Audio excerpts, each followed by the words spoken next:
Happy Friday the 13th. Fun? How are you doing today?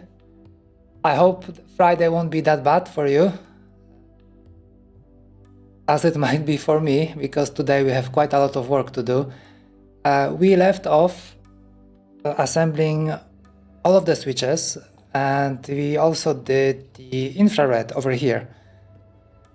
So looking at the schematic right now, I'm not gonna jump to the PC, but I think the next one should be encoder. This tiny little fellow over here.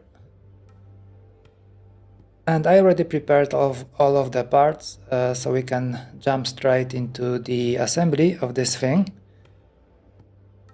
It's the same wiring as for the left side, so we will be using B4 and B3. And as far as I can remember correctly,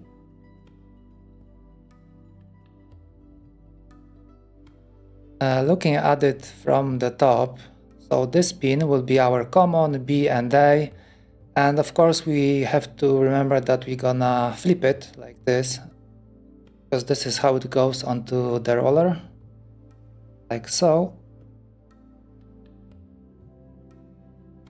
So it will be flipped, but that's okay.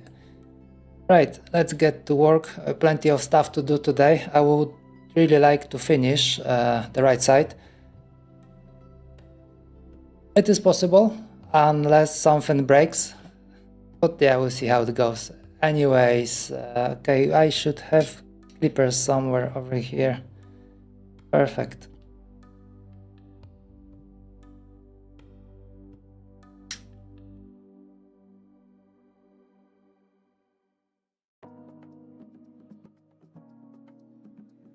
Yeah, and a channel update.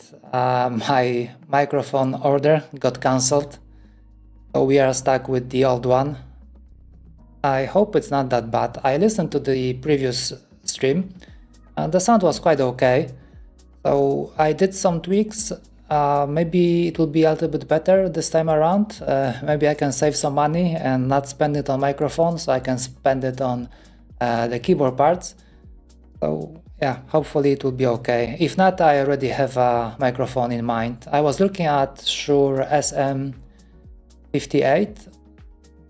Yeah, 58 I guess. A 57 looks interesting as well, but it requires a lot of parts to work correctly. From what I gathered, like you need a amplifier for it, you need a pop filter, so this all adds up. So I think it will be better to top up and just buy 58. One doesn't really need much. Okay, so I guess we need to attach some wires to this, and then we can try to hook it up.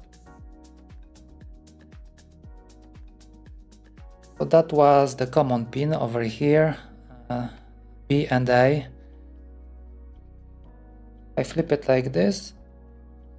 That should be still common, right? Yeah, nothing changes. I need some wires.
Oh, and I also received some of the bearings that I wanted to use with the macro pad. And the bad news is that none of them seem to be the way I was hoping they would be. They are kind of like a different. So the needle bearings, they are like 3 different parts. I don't really see a good way to assemble them together. I still have 2 more on the way. They might work both size-wise and how they are like built, so that might be good. But I also watched some videos and it seems like it's possible to make a bearing that could be 3D printed, and all we need is just bearing balls that will go in. So I was thinking maybe we can do one episode, and I think it would only make sense to try to do it in FreeCAD because FreeCAD is parametric. And this way I should be able to tune all the dimensions to what I need. It will be easier, I guess it would be easier to prototype this thing. And if it works, then I will have like an easy way to do any kind of a bearing that I need. I mean, from what I watched, those bearings, they looked kind of okay. They roll nicely, not that much different from the metal ones. This looks promising, I have to say, but the biggest issue is that I will have to do it in FreeCAD, which I kind of know how to use, but not quite. And usually in FreeCAD, for me, it's like it starts nice, everything is going smooth, and then at some point something breaks and the whole project is like that. It's impossible to fix it, and I will have to like start from scratch. So I still have to decide if I want to do it in FreeCAD or maybe I should just try to do it in Design Spark Mechanical. Difficult choice, but might be a fun episode. I always wanted to get back to FreeCAD. Hi Penny 101. Yes, because this encoder is not different than the standard ones that you can get, like those. I think the name is EC11. They both have the same signal, so it's like you have the same pins like A and B, and the signal from A and B is the same like on EC11. I think what you can do, you can change the resolution, because for QMK probably the default resolution for encoder is 4, and for this one you should be able to change it to 2, and then you should get a response with, because they also have this like a nice click every time you get like an output from it. It's just at the same time you can feel this like a tactile click when you rotate it. So I think if you change the resolution to 2, probably you will get output with every click, which is something that I like a lot. At the resolution of 4, you will get an output every second click. So you can feel like one click, nothing happens, and then you keep rotating, you get a second click from it, and this is where you get the output. So I personally prefer to have it with every click. This is very nice, very good to use. Okay, where were we? Yes, solder the wires to this thing. Okay, first one is common, right? So let's do it black. Let's follow the convention.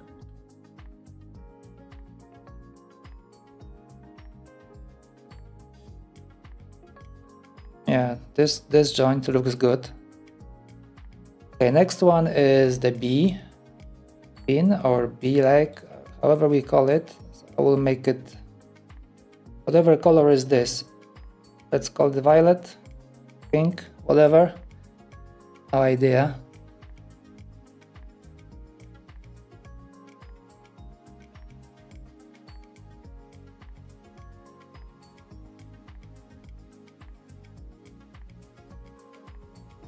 And the last pin will be our A.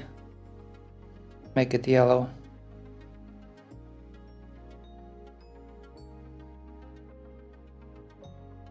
Looks like we have a good fit on both, actually on all of them. So okay, let's change color to a little bit of yellowish. I don't like blue light. Okay.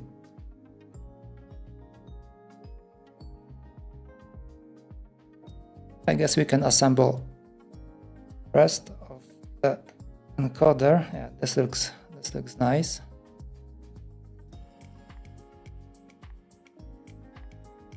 And the metal pin goes inside.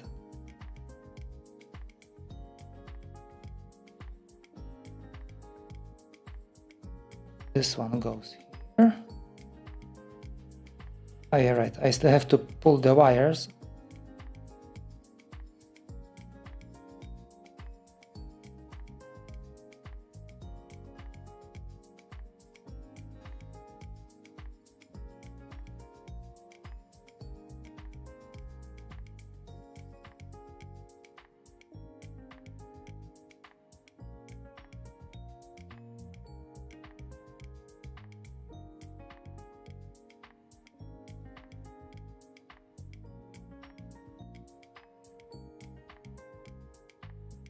And now it's a difficult moment to push it in without breaking anything.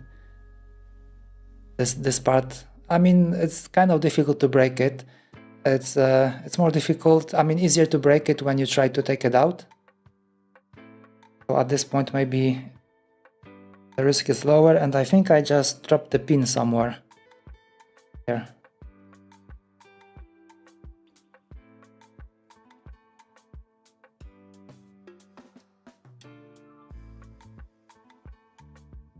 That was easy. I love this. Such a nice encoder and so cheap. Perfect. Alright, let's get it inside. Nothing fell off yet.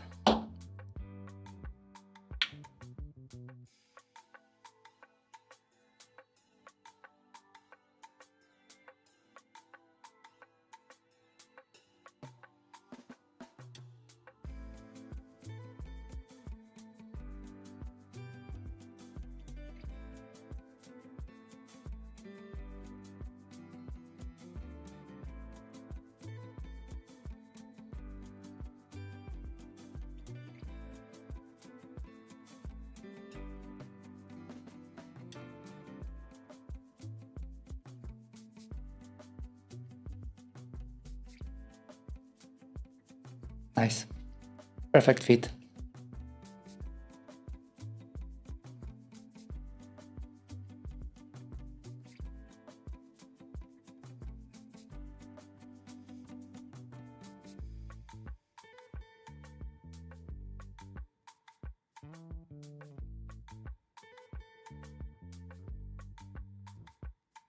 So these two, they will go to the I2C expander over here. One will go to B4, the blue one, or violet, or whatever, and the other one will go to B3, and this one needs to go to ground because this is our common pin. And we have ground over here because it's the ground wire that goes through the whole keyboard.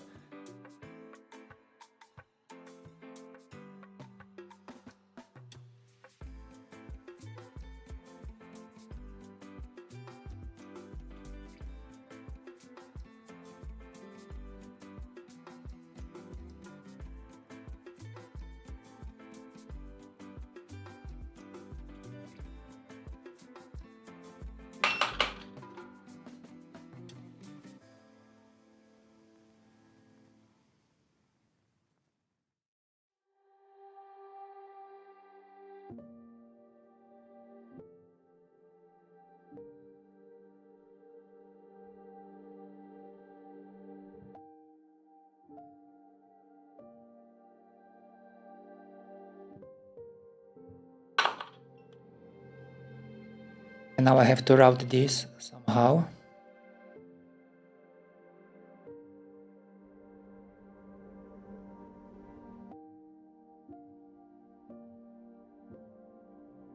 Okay, we need to go all the way to B4 and B3. And over here at B5 we have our infrared, but looking at it, I'm not quite happy with the solder joint because I can see the wire not fully covered. Makes you wonder if it will hold or if I can just rip it off. And if I can rip it off, then we have to resolder. Oh, okay, no, it holds quite strong, quite firmly. So I'm gonna leave it in peace for now. Yeah, over here there's a nasty blob. I think this one got desoldered when I was soldering the one next to it. And yeah, but looks like it's still holding. So maybe I shouldn't bother with it as well. Okay, let's focus on the encoder. So we go 4 and B3 over here. And then I think we should be able to wire our diodes from here because A2, A1 and A0, this is where I would like to wire these fellas over here. And on top of that, we'll have to put 3 resistors over here. Each should be 1.2K to limit the brightness of the diodes.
How's the music volume? Is it okay? Too loud? Maybe too quiet? Should I make the music louder for you guys?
Okay, so we have it done. It's looking good. So I was also thinking, because I started this build without attaching these wires. These are VCC wires and they should be going over here. So before, usually I would go like one by one. So with every connection I would just try to solder it in, and this was a little bit annoying because at some point like some of them would still desolder and I didn't really like it. So this time around I think I would try going like this. I will just route all the wires that I need. For example, over here I will just keep all the VCC, and over here maybe on this side I will keep all the clock, maybe on this side all the data, so SCL, SDA, and then I will try connecting them all at the same time at the end. So I hope this will simplify the whole thing for me.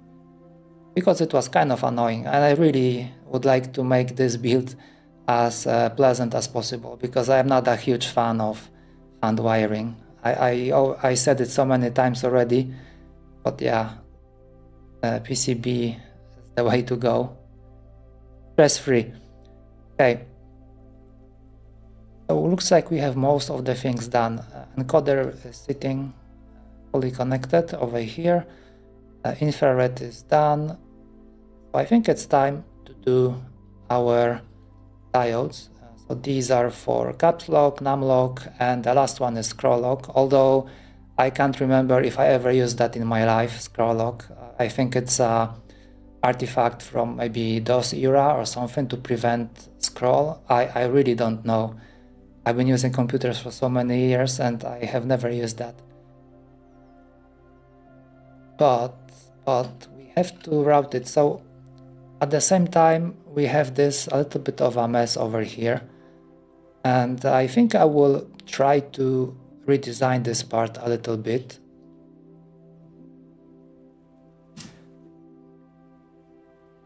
Let's take a quick look over here. So as you can guys see, I have these openings, right? And this is where the terminals go. So I was thinking to make things a little bit easier on ourselves, would it be maybe feasible to cut this in half like this?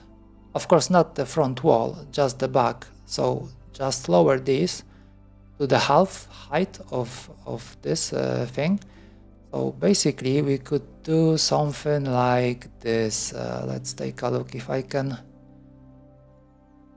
Makes me wonder if I can do it in one cut. Most probably not, and most probably it won't allow me. I wonder if I can, if I would select this line and do rectangle, would it catch the right angle? Okay, no, it doesn't. Yeah, because right now if I would like to do a rectangle, yeah, so it's gonna be like this. That makes me wonder if it has any feature to make it align. Lock point. Yeah, I know there is a way, because for example, if we would choose maybe this wall. Okay, so that's not quite what I want. Okay, maybe we can just go with standard line just to check. Let's go like this. Let's take a line and do just 90 degrees and 90 degrees from here. Is it gonna be 180? All right, that is like this.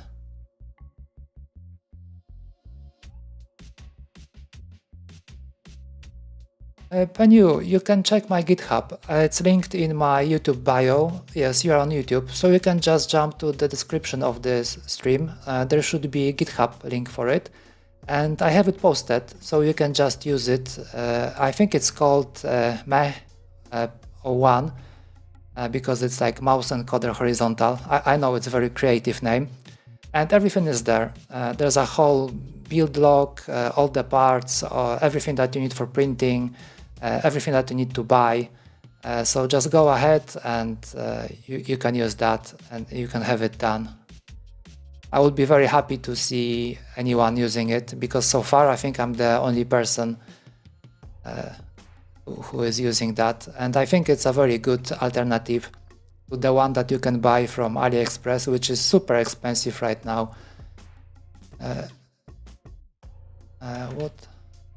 What was the name? Hurry.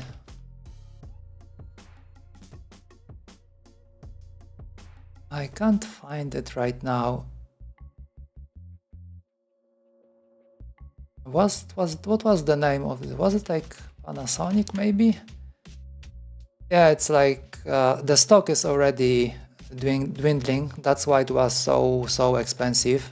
Like last time I checked. Okay, let's do it like this. Let's go GitHub. I think there should be. Okay, yeah. Even if you do like Google search, So you already have my Reddit post, you have my repo. It's the first one actually. It's okay. That's the name. I wonder how much it costs right now, if you can still even get it. Yeah, 35. So it's gonna be around 20 something USD. That is sick expensive. Over here 60. Oh my god. Yeah, and my encoder will cost you probably around 1 USD per piece.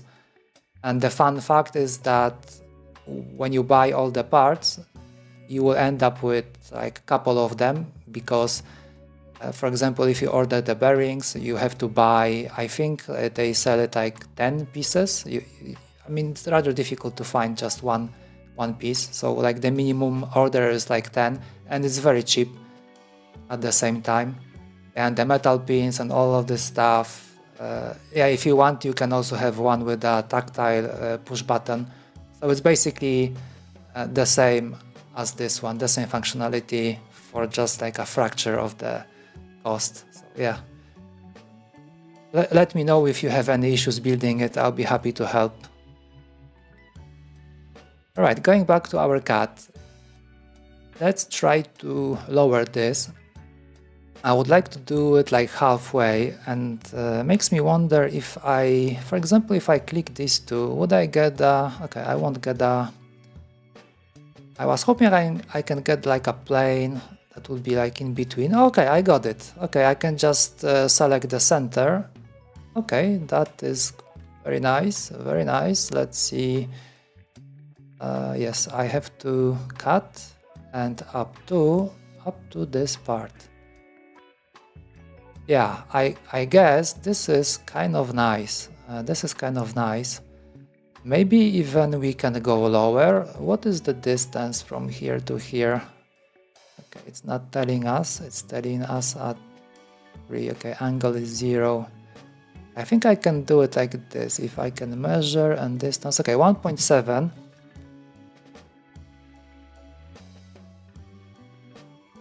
Is this enough space? Makes me think. Yeah, I think that should be okay because, like, as you can see, the top pin, when we print it, it's basically this part is missing. So we have this exposed a little bit. So yeah, I guess I'm just gonna do all of them like I did the previous one. And that will be okay. Also, maybe we should just cut like the walls as well. Yeah, to limit. Let's do it like this. From here, like so, and over here to this part, and 180, okay, 90. Okay, cut this. All right, and the pull should be easy because I already have this part. Okay, something like this.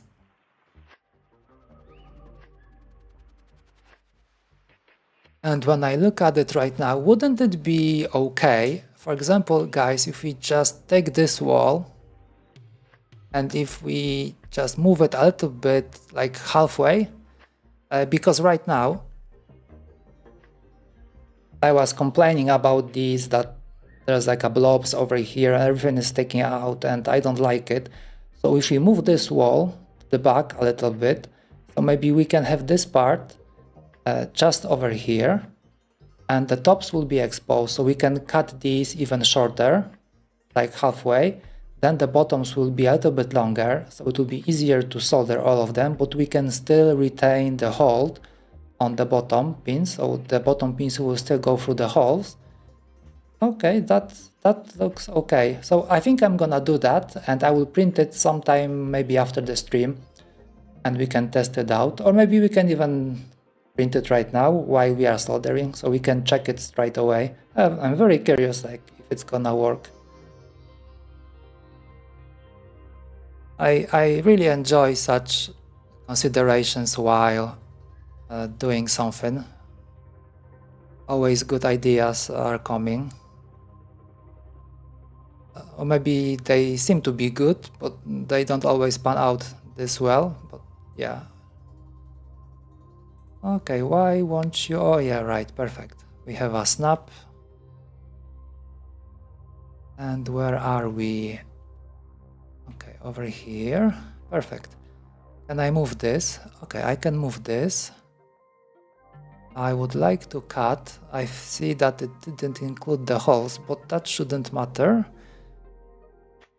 Okay, if I do up to, can I grab like the midpoint over here?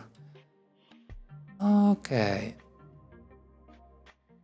Doesn't it look better?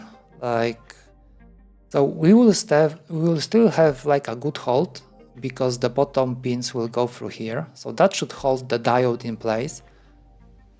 And what else? Then we can have like the top terminals exposed over here. So that should be easy to print. Okay, let's try printing it. We can check it out. Why not? But I think I'm gonna maybe limit the amount of stuff we have over here. Okay, let's save it. I wonder if I can cut it somehow. Maybe if I drop a plane over here, and let's try moving it a little bit back. How about this? Okay, maybe we can choose like a point somewhere that would be interesting for us. How about this one over here? Yeah, that should be okay. We will have enough. Check.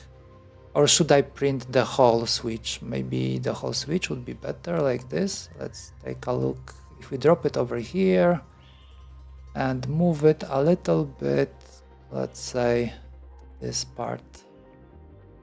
Okay, we can do the whole switch. Why not? We have time. Not like we have anything else to print today. Okay, clip it with the plane. I see that the direction is incorrect. And we can change that if we do this. Okay. Maybe I should move it a little bit because over here there is like, I think this wall's a little bit retracted. So let's move it just a tiny bit to avoid any kind of like potential issues. Okay, something like this. So when the whole wall is green, that should be good. Okay, so now let's do extract geometry. And we should get just this one part. Hide others. Okay, perfect. We have this part. Alright. And you know what? I think I'm gonna remove this overhang. We don't really need it, and this will save us some issues. I mean, issues, maybe not issues, but then we don't have to do the whole support thing because it would require support, and this is like a separate part which won't be used later on. So let's do it like this, bam, and it's gone. Great. Okay, let's try to print this fella. Would be okay. Let's do it like a test name. Don't really need proper naming for that. Okay, I wonder.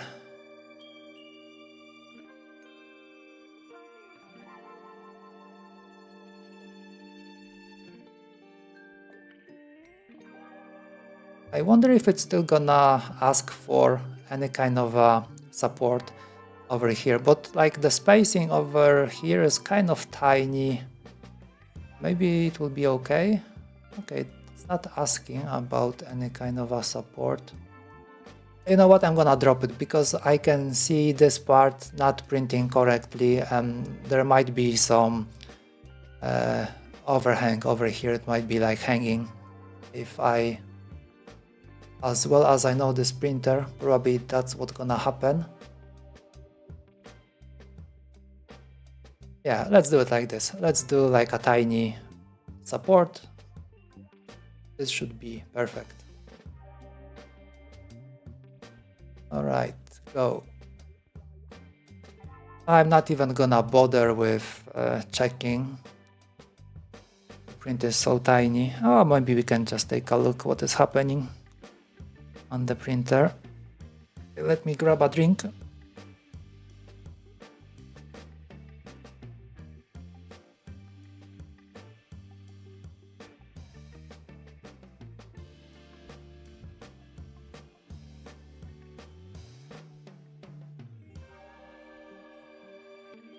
Okay, is it printing? Looks like it is.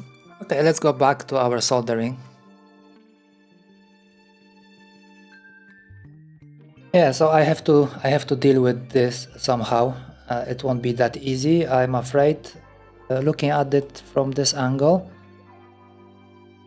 it's not touching anything, but I have to be very careful when attaching wires, because there's a ground over there, and over here we're gonna have kind of like a VCC coming from the expander. So we don't want these to touch, although it won't cause any issues. It's not like we are shorting VCC and ground. So that's not a problem, I hope. I don't know what will happen to I2C expander if we short it to the ground. It should survive because we're gonna have a resistor over here, so it should limit the current. So maybe maybe the output over here will survive. Okay, so yeah, let's get to it. So we're gonna be needing 3 wires. They will be going over here.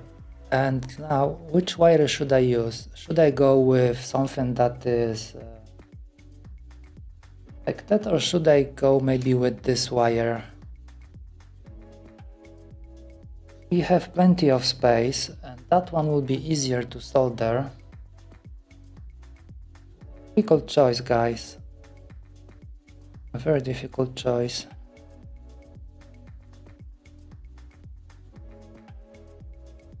Okay, let's do normal wire.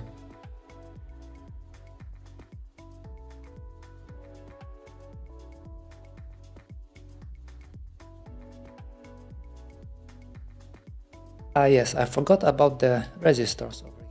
We need 1, 2, 3, 1.2, 1.2K, not just 1.2, but 1.2K.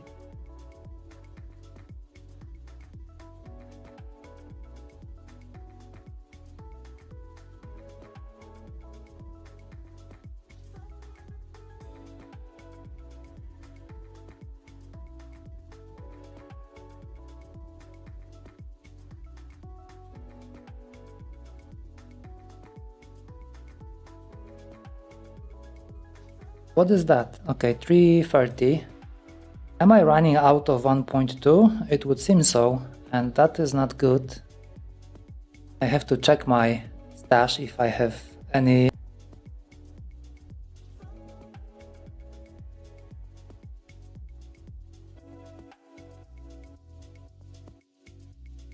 That is 4.7 and that is 10K. Okay, so these won't really help us much.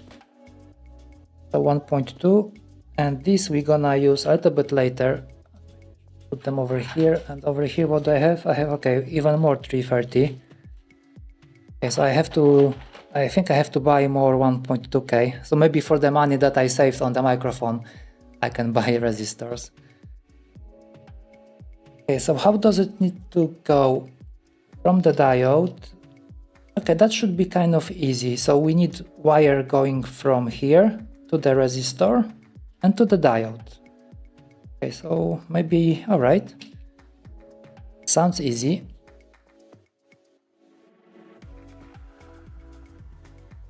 Because we have ground already hooked up over here. So we're gonna close the circuit.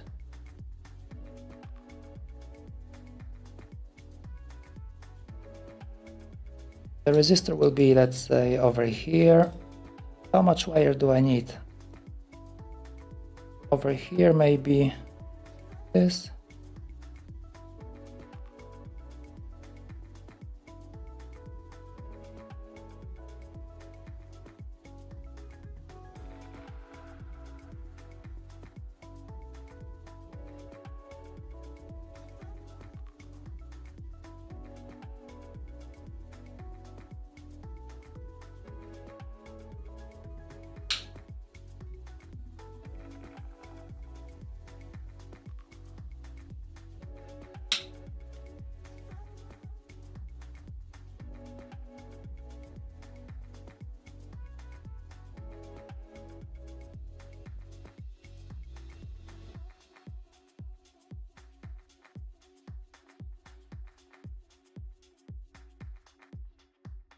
too short. I have to strip a little bit more so I can wrap it around the resistor easy. This should be enough.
Be too short as well.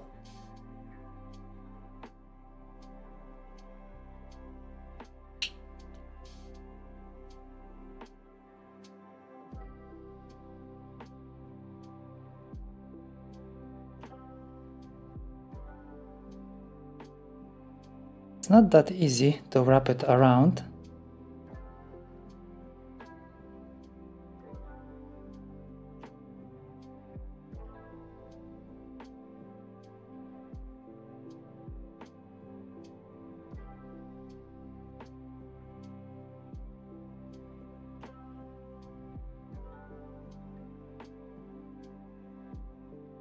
Whatever happens, happens. Let's just solder it.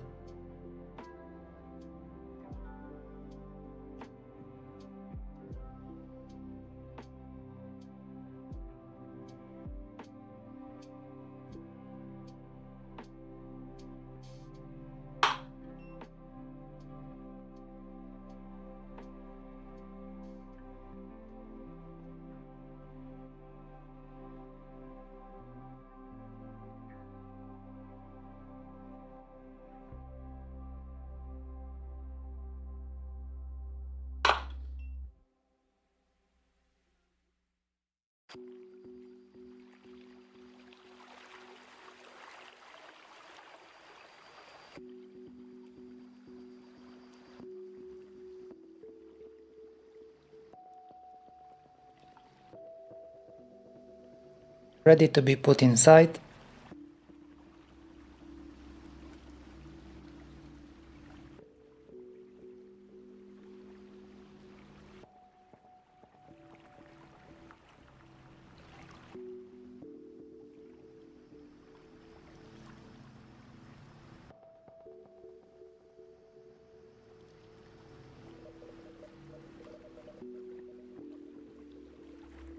Okay, so the first one, what should it be?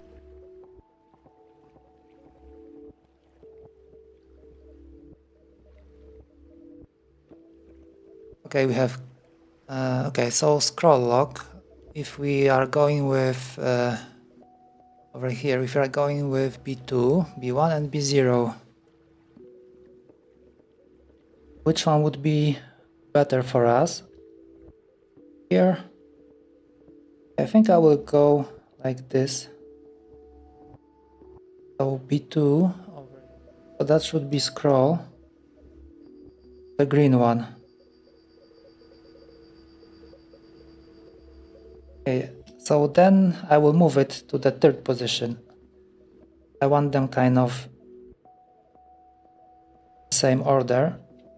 This one goes here. Yeah, so over here we have B2. So from here, from B2, we're gonna route it all the way to the green diode. That will be our scroll lock.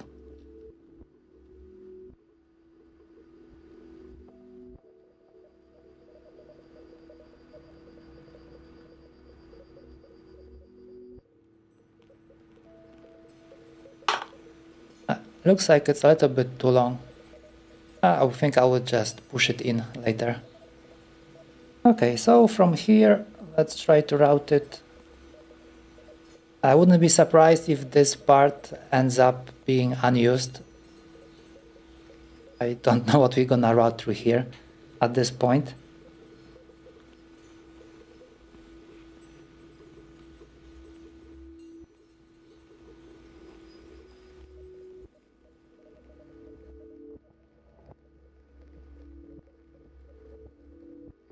I should strip it while I have good access.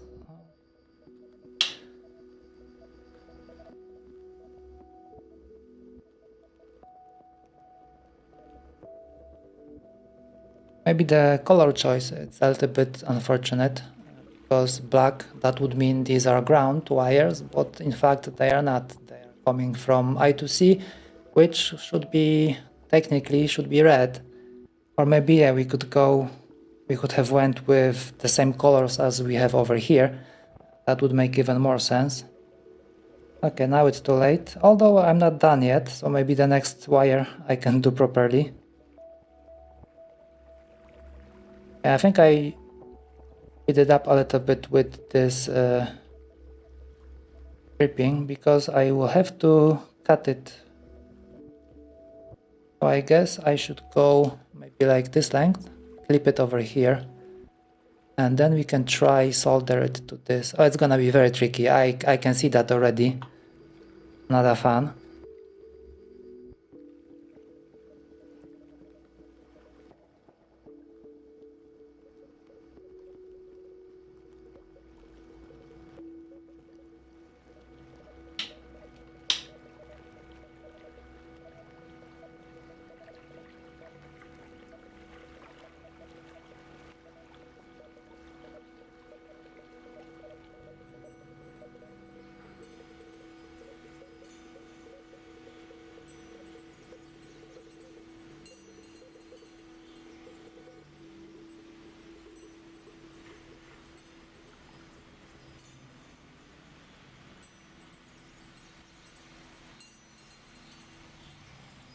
Okay, I have to say that this went easier than I was expecting.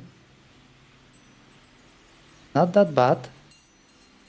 I don't think we have a short over there, at least not yet. So there is a chance that it might actually work. I think I should be able to pull this wire just a tiny bit to make some more space for the other ones.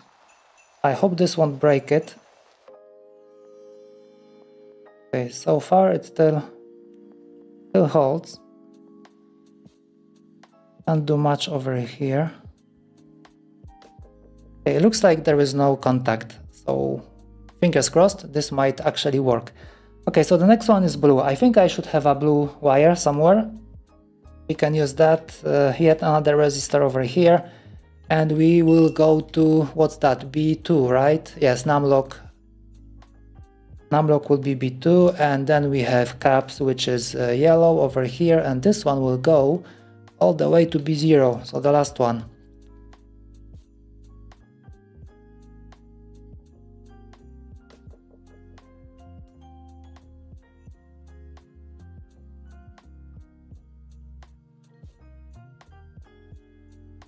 We cut both wires at the same time. Have I tried making a wireless version? No, not yet, but this one is running QMK, and QMK does support some wireless MCUs, so I haven't tried that yet, but if there is support, it should work, it should be easy.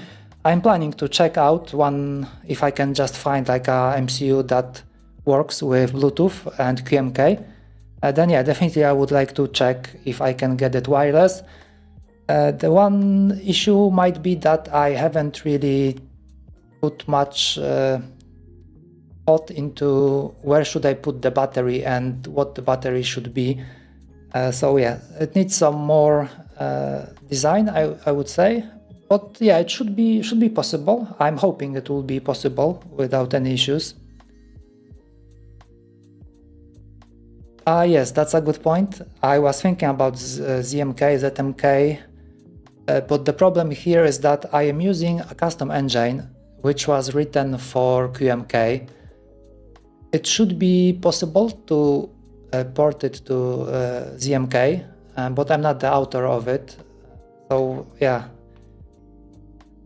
that's like maybe somewhere in the future if we have time. And I'm not familiar with ZMK, ZMK at all. I have never built any keyboard that would work with it, but I heard that it's great for wireless stuff. So yes, definitely I want to check. I would like to check it, but when, I don't really know. Too much stuff to do.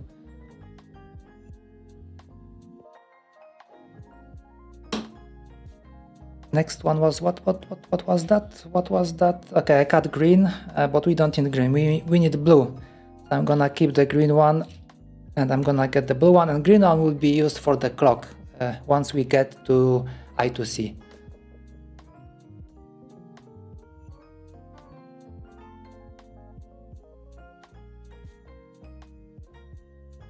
Okay, maybe this is not quite blue, but I think it's close enough.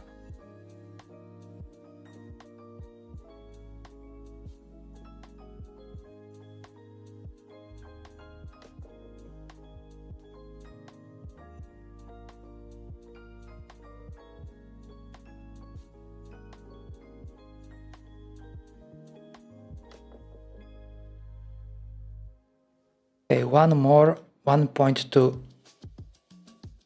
Looks like I'm running short.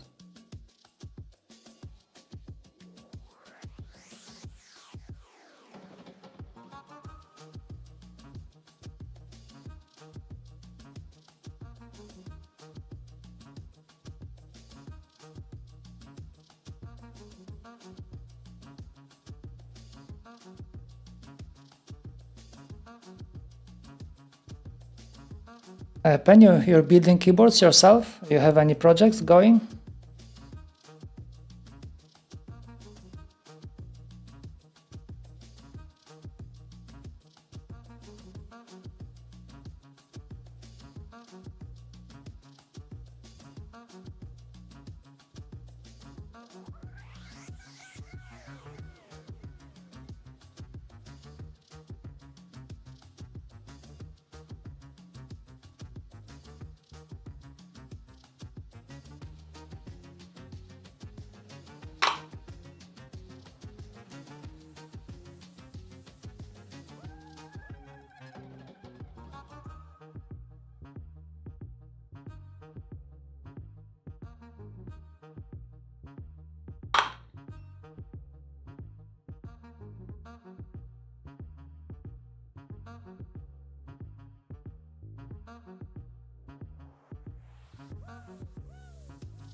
So you are using AVR like Atmiga 32U4, if I got the name correctly, or you're just using Pro Micro form factor, but you're already on RP2040. So that will be, I think that's ARM, right?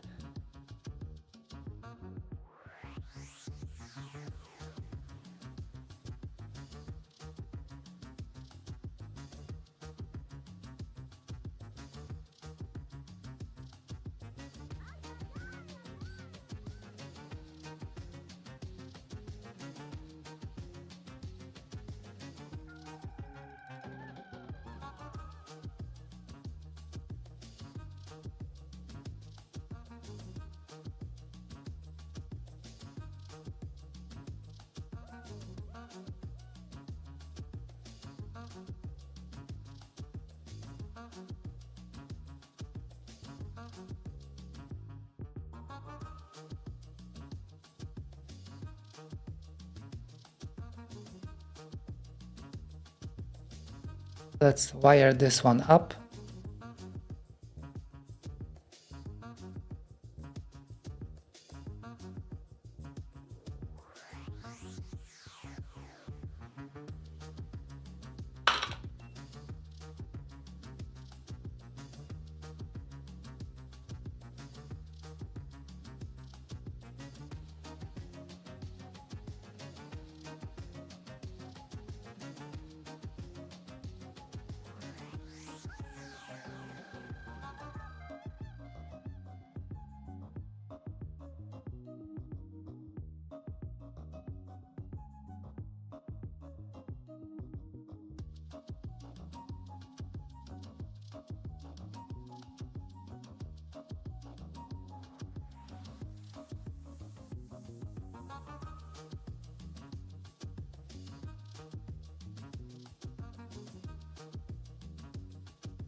Like from what I gathered about ZMK, it's very cool that you can have, I think, like 3 different devices that it can connect to, and then you can just switch between them. That is very tempting because you can switch, let's say you have like maybe 2 PCs or whatever, and maybe a tablet or something like that. So you can jump between these. Very cool in my opinion. I really would like to try that at some point.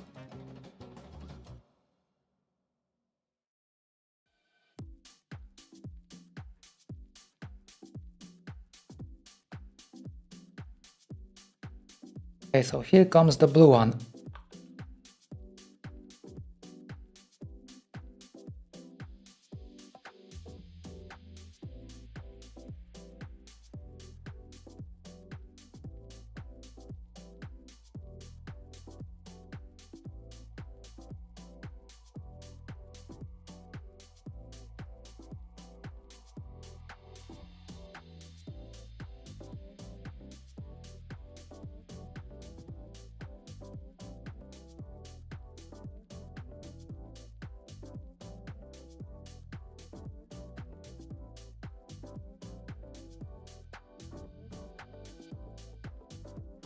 This one a little bit worse than the previous one, but I think it should still hold up okay.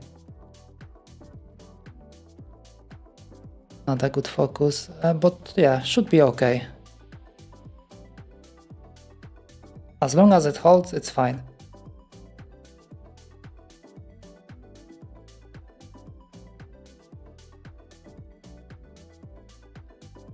Okay, last one, which will be our caps lock.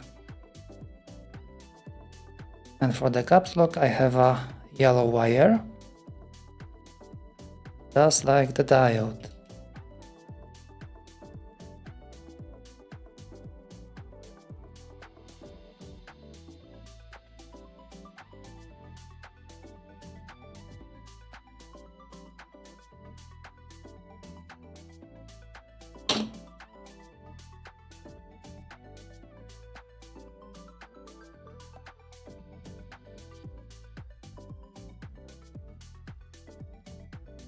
Okay, one more resistor, 1.2K.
I think I should avoid yellow wires and green wires because Maybe yellow not so much, but the green one will be a little bit misleading for me.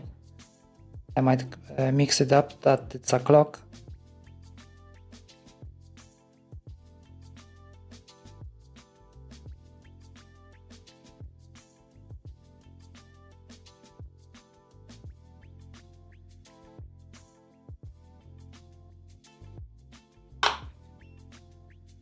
Oh no, how come I cut such a short wire? It won't even reach. Oh, come on.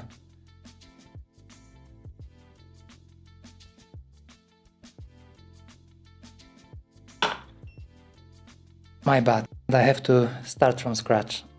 As usual, I always have to mess up something.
Oh, I heard the name somewhere, but I can't remember what was it about.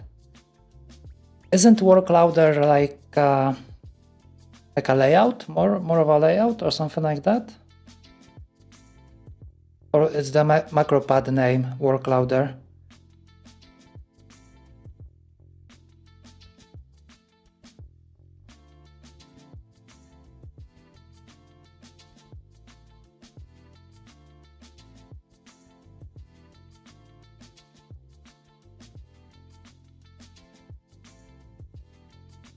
Oh, I see. Okay.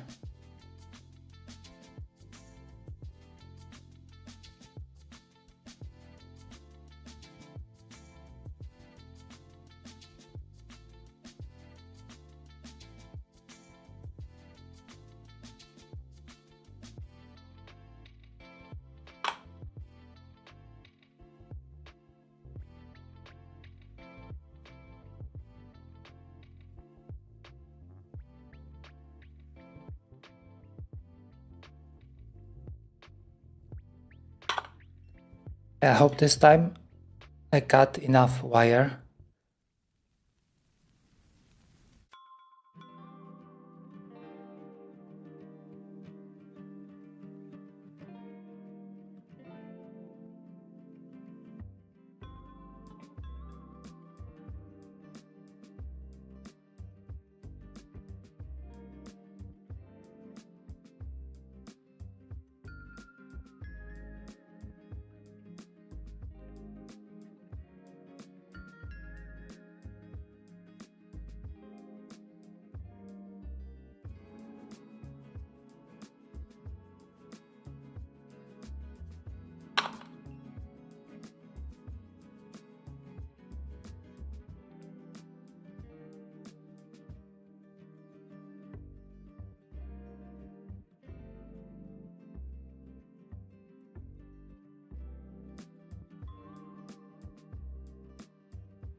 Any plans for the weekend, chat?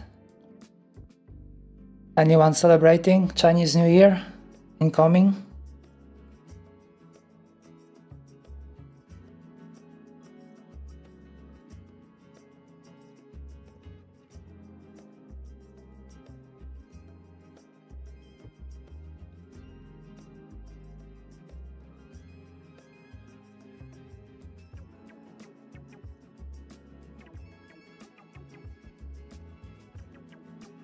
Okay, so last diode over here, that will be our caps lock. I already stripped the wire, should be enough, probably. We're gonna find out. Let's put some tin on it. And I think the print already finished, we can take a look soon. Would it make any difference?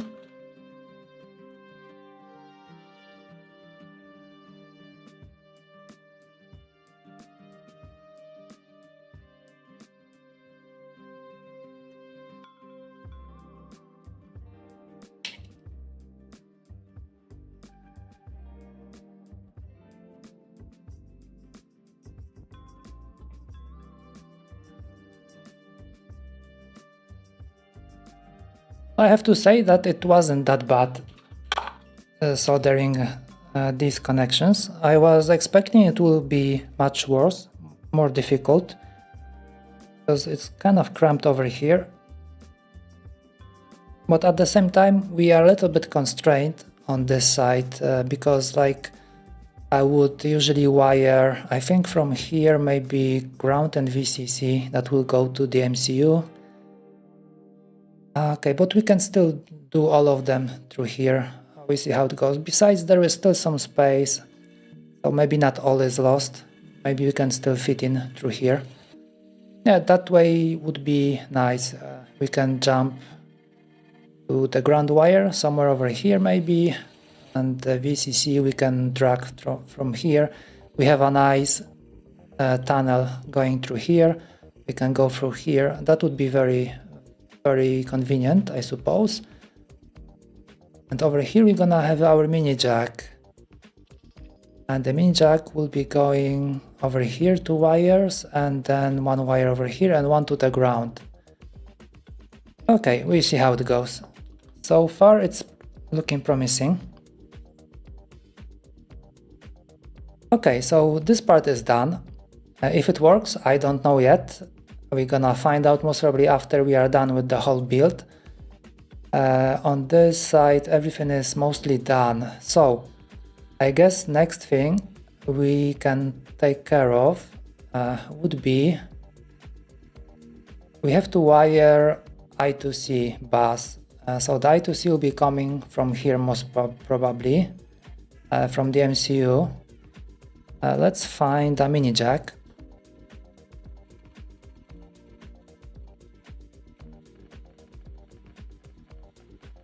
Okay, so we have a mini jack over here. It will be sitting right on top. And okay, I think we need to put some thoughts into how to wire this, but maybe before let's check the print.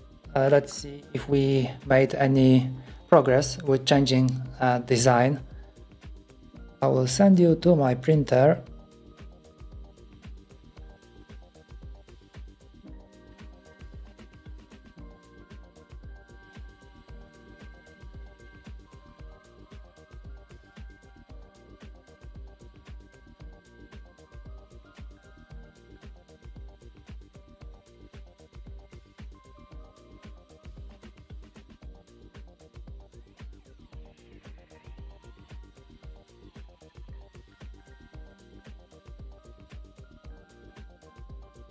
We still have this tiny support.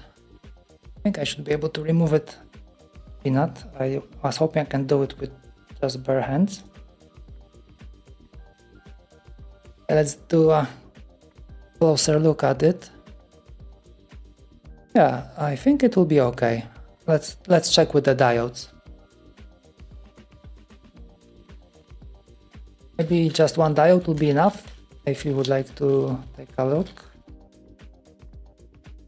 So how it's gonna go? I think it will go like this, right? So the ground, so the shorter one is the ground.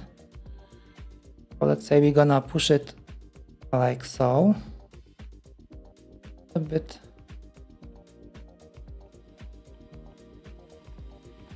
Try over here because there's like not enough space. I don't want to trim it.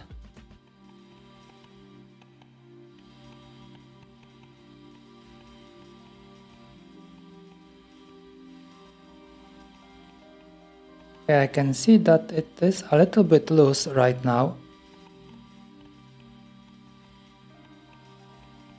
Like when we had both of them, then it was holding it, and now it will just like slide out. It won't. Yeah, it's kind of loose. Maybe that wasn't the best idea.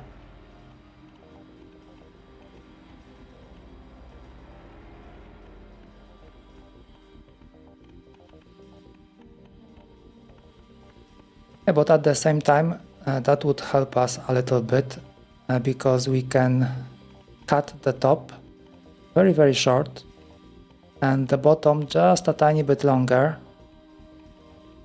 So it will be easier for us to wire everything. So we can wire the ground pins over here.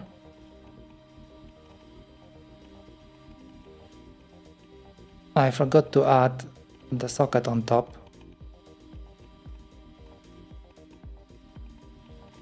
Now I have a dilemma. Should I bring it back?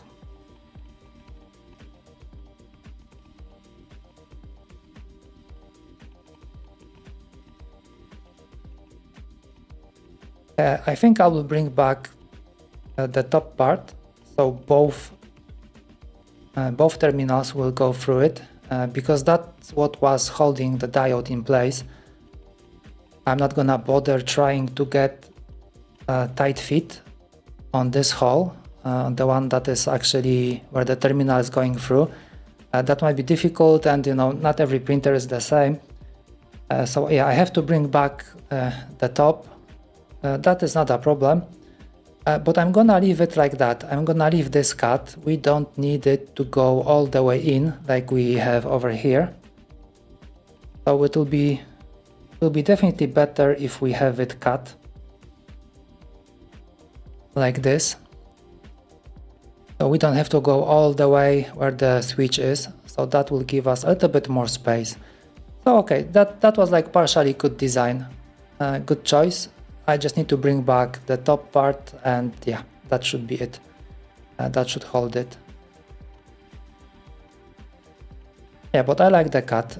It really helps. I don't know why I went like this. It doesn't really make sense when I think about it right now. But yep, okay. Good to know.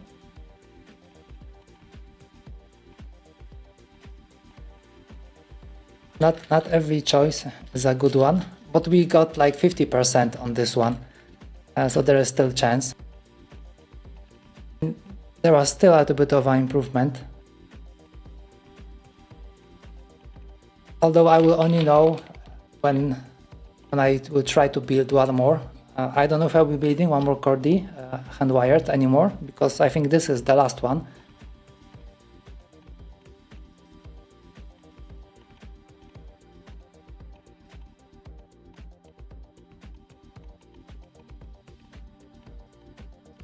Unless we come up with some fancy idea how to change something major on it, and then we will have to rebuild. But so far I have no such idea, so yeah, maybe it will be good. Maybe that is really the final Chordie. Why are these bent?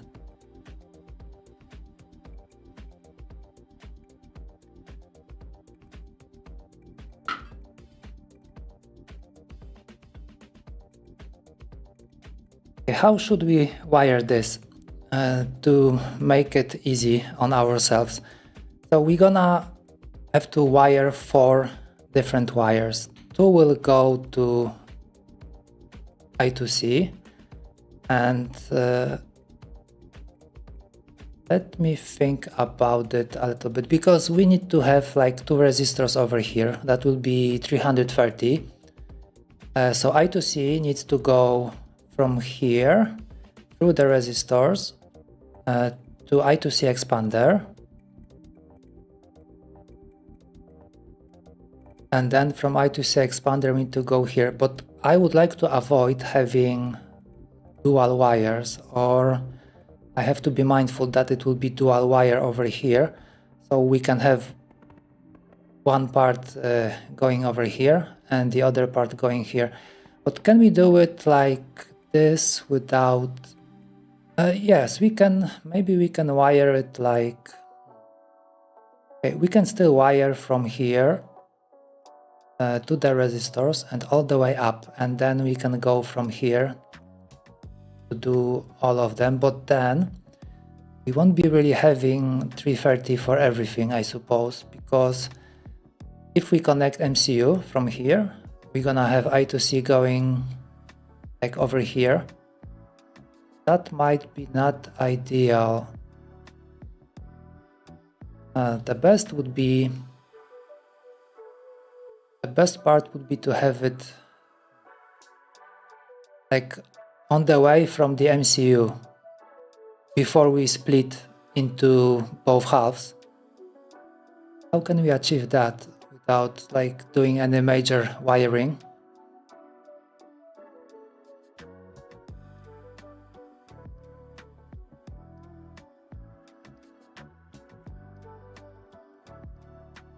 Okay, I think we can go like this.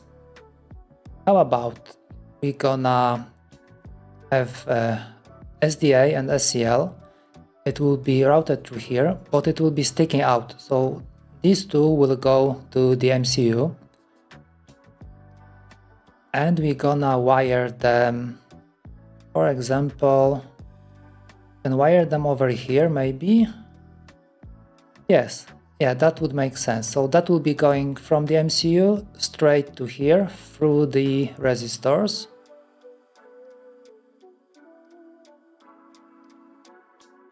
And then from here we can wire to the mini jack and we can wire to the bottom part.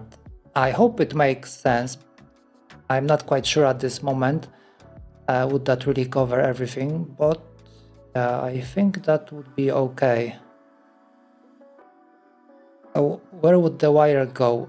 On this end, we have to go from over here. This is the bus. We have to go to the I2C expander. And we have to connect to this part. Okay, and at the same time, if we happen to have a I2C device over here, okay, that will be also through. Okay, I think it makes sense. Kind of complicated at this moment, but yeah, okay, we're gonna do it like this. So we're gonna have those two wires sticking out through the resistors. We're gonna jump it over here to the bus, and then from the bus we're gonna hook up to I2C expander over here. We're gonna have one more set of wires going to the mini jack, and the mini jack will also require ground and VCC, but that will be like a different wire. And okay, that should be it. And now I'm thinking if we happen to attach, for example, something that will be using I2C, so that will be TPS. I think TPS is the only pointing device and the trackpad.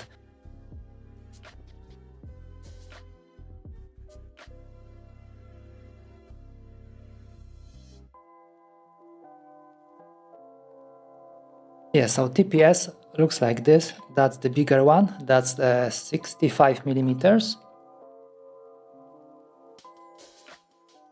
And over here I have, this one is 43. So these two guys, they are using I2C to connect. I think you should be able to tell because it says over here, change. I think it says, yes, SDA, SCL, and 3.3 volts. Right, and ground. Oh, okay. So yeah, I was having a lot of issues with those guys before, and I managed to figure out that all I needed was 330 ohm resistor in line with I2C bus. So one 330 for SDA, one 330 for SCL. So yeah, that's basically that's the only reason why I am using these resistors, because they didn't really want to work without them. So I think it's kind of a signaling issue, I would assume. Okay, so I guess enough talking. Let's get back to wiring. So wires from here, resistors, and we gonna go from there. Let's see how it goes. What's that? That will be 330. Yes, perfect. So I will take how many? I will take 2.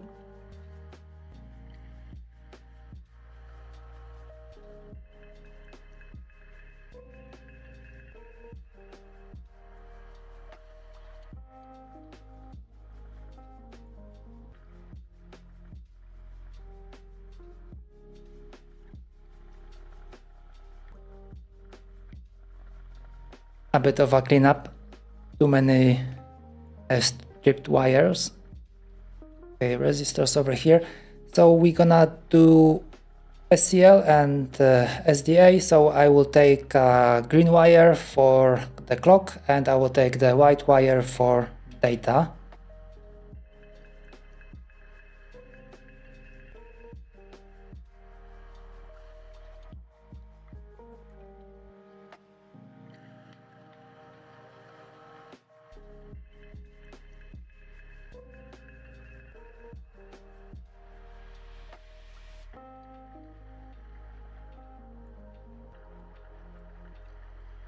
Okay, so it's gonna be something similar like we had before with these guys.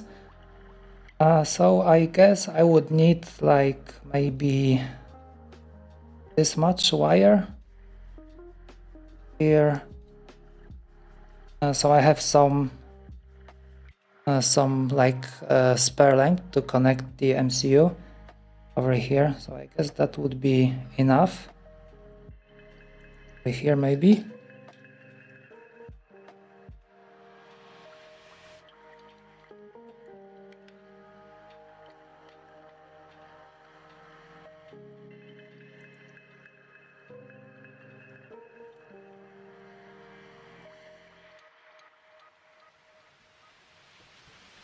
So one end will be going to the resistor, like so. And then the other end needs to go all the way up to these 2 wires, the 1mm wires over here. These are meant to be some kind of like a I2C bus, something like this. So I will connect all the I2C pins over here. This was supposed to help with wiring many wires to one point, because soldering many to one, it's always an issue. You will solder one, the other one will desolder. So this was meant to help. And now I will try to approach it like this.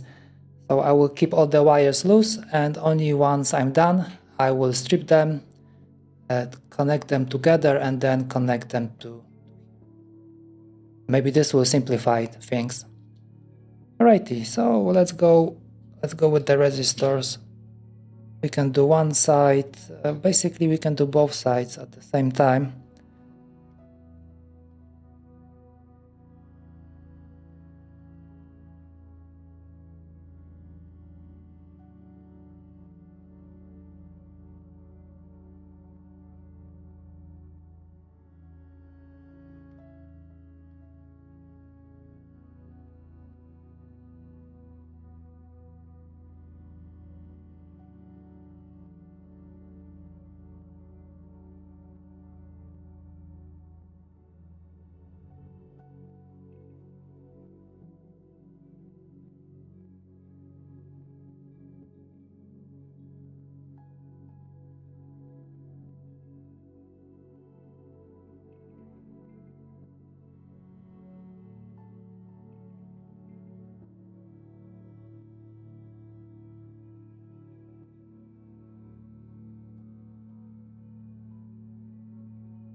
There you go. One resistor goes here. We can route it to the outside and then we can route it up.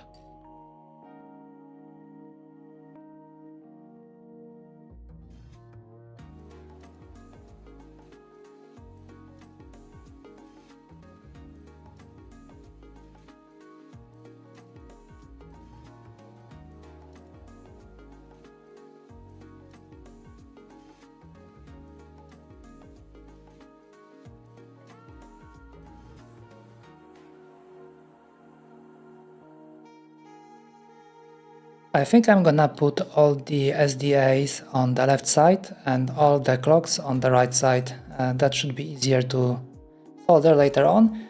And the bottom one will be clocks and the upper one will be SDAs. I think that's something that I have done before. Yeah, we're gonna keep it like that. Okay, so SDA is done. Let's do the clock right now.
It looks like it's getting a little bit crowded over here.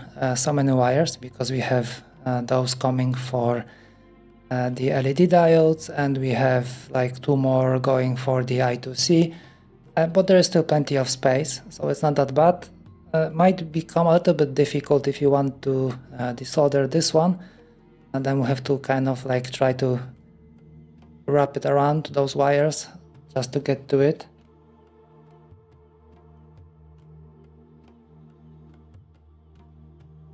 That's why it's important to check once you are soldering, check all the switches and so forth if everything is connected properly, because later on it might be a little bit tricky to get back and try to replace some stuff.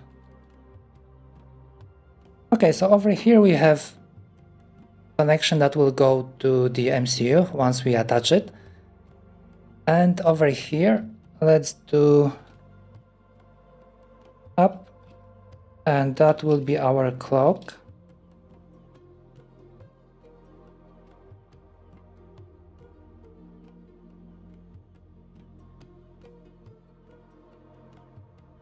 I think next one will be our mini jack to connect, because we have most of the stuff already wired. So we have I2C, we have we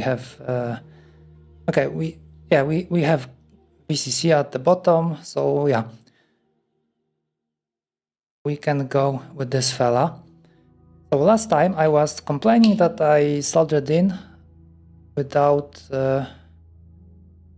oh no, okay, I think I just soldered it like this without going in. So then I will solder the wires first, it's easier like that, and then I will push it inside, because it's a little bit tricky when you try to solder it once it's sitting inside.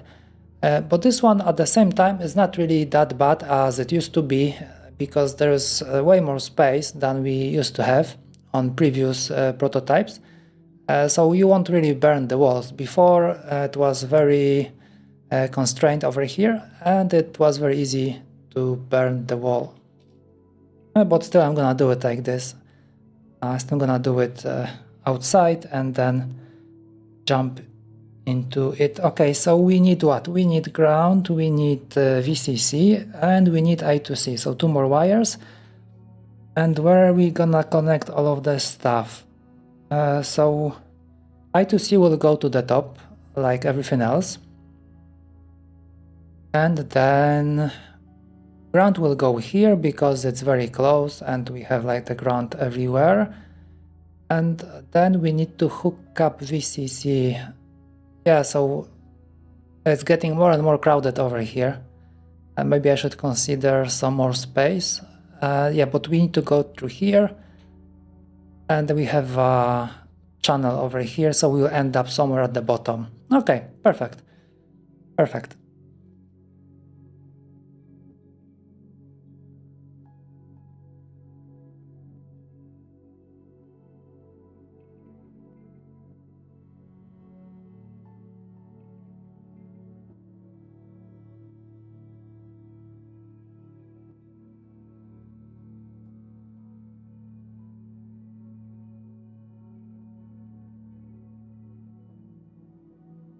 Ground will be a little bit shorter.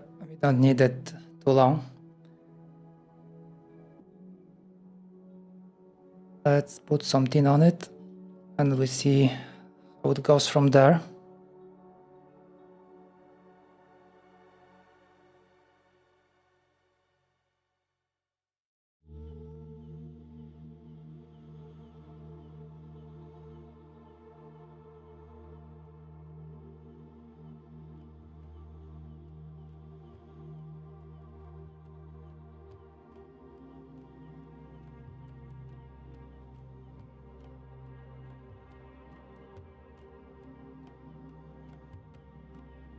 Okay, so standard drill. First one will be SDA, then we will have SCL. Then the next one will be our VCC, the third one, and the one on the opposite side, this one will be our ground.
Oh, that is very hot.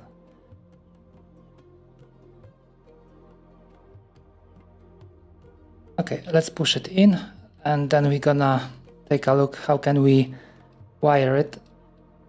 What will be the closest point? Do I need something like a screwdriver maybe to push it in? Oh, look, it wasn't that bad. Just clipped in. Yeah, looking good. I remember once we had a prototype and I messed up, somehow I messed up the chamber, so it didn't fit. It was like halfway, so then I couldn't attach the bottom part because the legs were sticking out. So in the end I ended up bending legs, so that allowed it for the bottom part to finally snap in. But it happens, can't help it. Okay, so the ground is over here, so we're gonna wire it somewhere close. And then we have, it's kind of easy. We also have a channel over here that goes like this. I don't know if you can see, there is an opening just behind. It's very neat. I don't have to worry too much and just go like this. There you go, and it's coming like from the top over here. Very nice.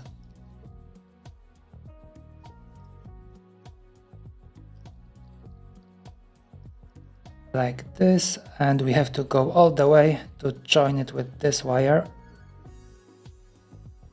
So this is where all the data will be hanging out later on.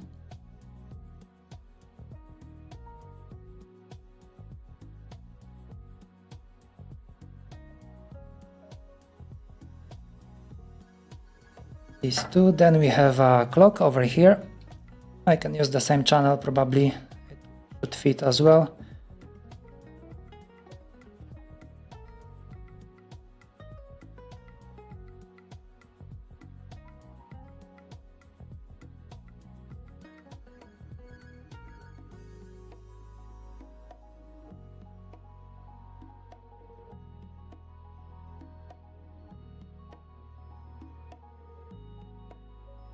Okay, so clock to clock, data to data.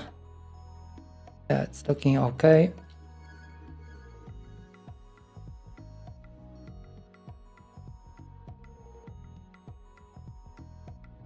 Okay, then we have a VCC. This should be easy as well. Go maybe through the bottom like this, and we'll go through here.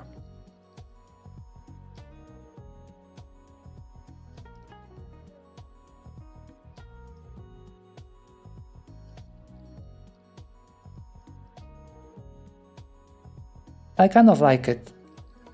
After all those improvements, it's really pleasant, if I can say it like that, to hand wire it. And nothing is getting in the way, there's plenty of space for everything. And there are no loose wires, no loose components flying around, getting in the way, annoying you. Very, very well put together keyboard. Maybe I should do more hand-wired projects like this. Like now when I have all the guides how to do everything. So if I want to build another keyboard, I should just follow all of the same rules, like my canals and all this stuff. That should work.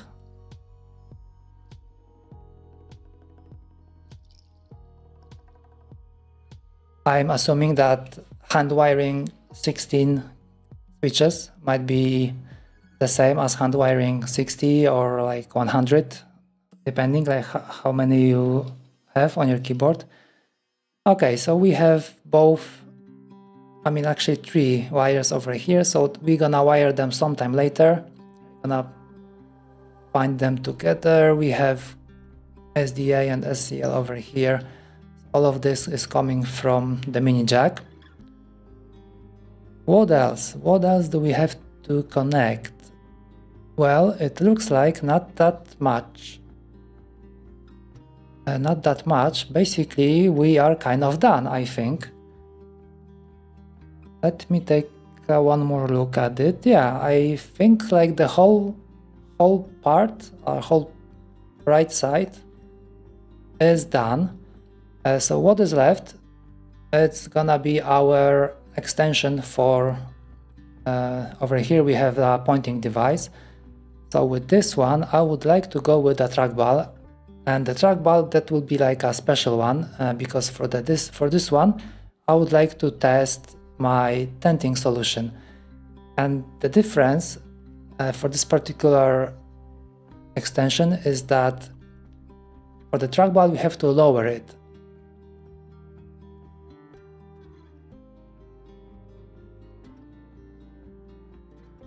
So the tent looks like this. I don't know if you can see. So there's like a cutout over here. So this will lower the whole thing because if we keep it at the same height, then the ball is kind of too high for me, and I didn't quite like it because you have to move your wrist very high up. So I came up with this idea. Haven't tried it yet. The good thing is that we can always change it because extensions are interchangeable, so I can always go back to the full design. I can do whatever I want with it. That is great, unlike with the previous ones where everything was fixed. Okay, so looking at it from here, yeah, I guess we can try to squeeze in the trackball.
I have a little bit too many parts.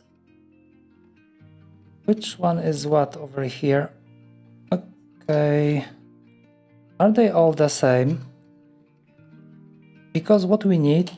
Okay, that's the right side. Okay, both are the right side.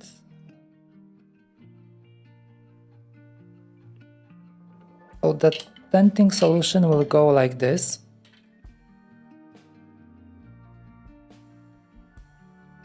Then we will have the bottom part, which is this one, and we have these walls. Something like this. Then we will have... Okay, I think I don't have the proper bottom.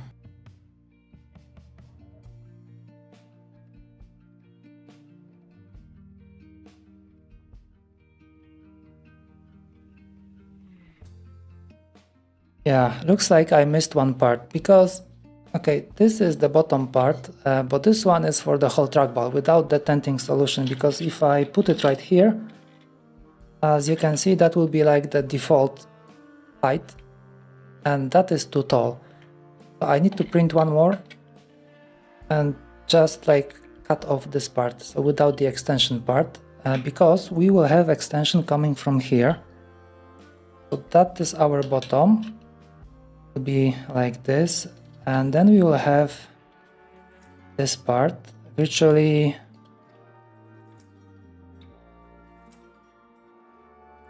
okay, something like this. So there is a tiny opening still for the wires over here and over here. This one will go like this.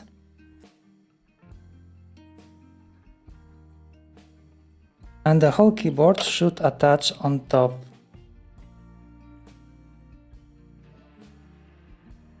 Yeah, this is first time building this part. That's the trackball, so we're gonna be needing it later. And this one is also shorter. I don't have the full version over here, I suppose. Yeah, exactly, I don't have it.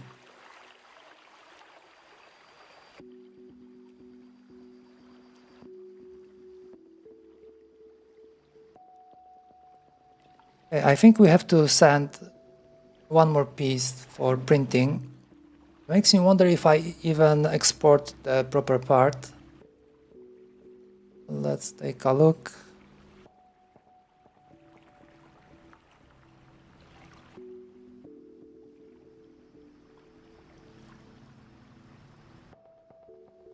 I think I have this one, which is the full part, and then I don't really have... Okay, now we can export it quickly. Let's hide this one, and there should be somewhere on the bottom plate. Okay, so that's the common part. Yeah, I think I just need this common part, and I need a jack. There you go. We can check it right now with the tenting solution. Let's do it like this. Okay, these are the holders, and over here pointing trackball. Okay, that's not the one.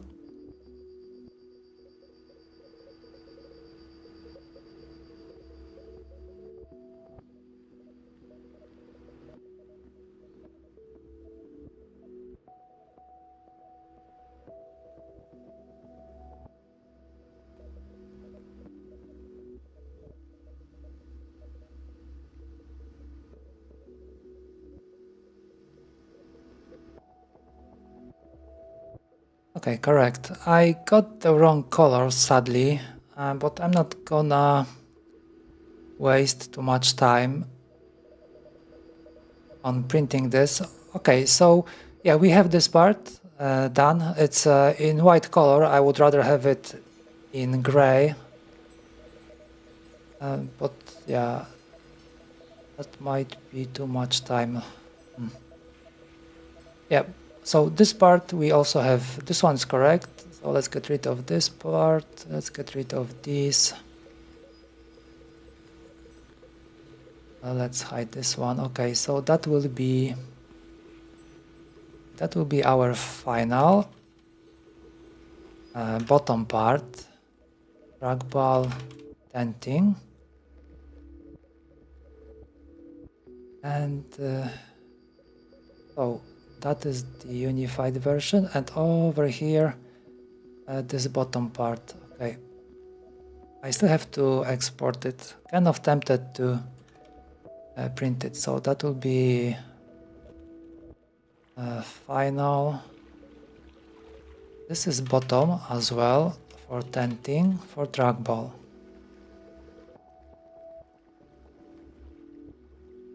Okay, so over here, let's do it like this. Maybe I will print both. How long can it take? Let's add one. Let's add another one.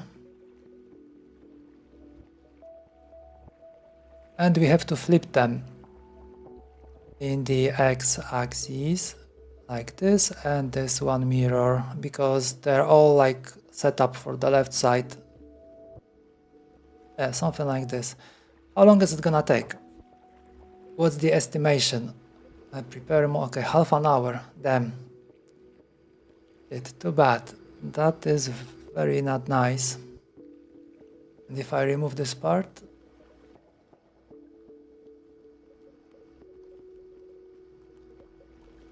18 minutes.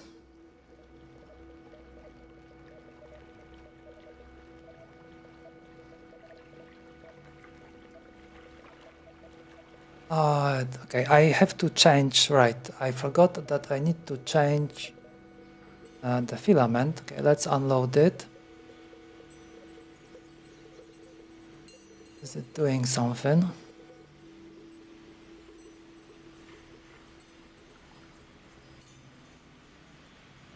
Wish I could afford AMS, that would be no issue. We can just, you know, select different color, it would change automatically, print for us. And that will be it. Now I have to go manually change the color to a different one, load it. So that will be like extra time wasted.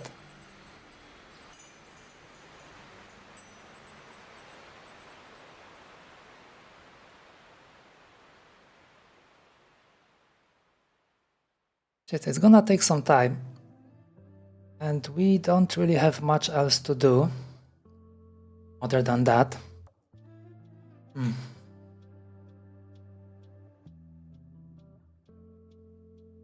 Ah, damn, I was really hoping we can finish today.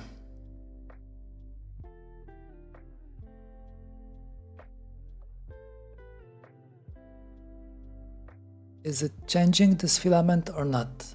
Unload. Come on, go ahead, unload. I think I need to push it manually.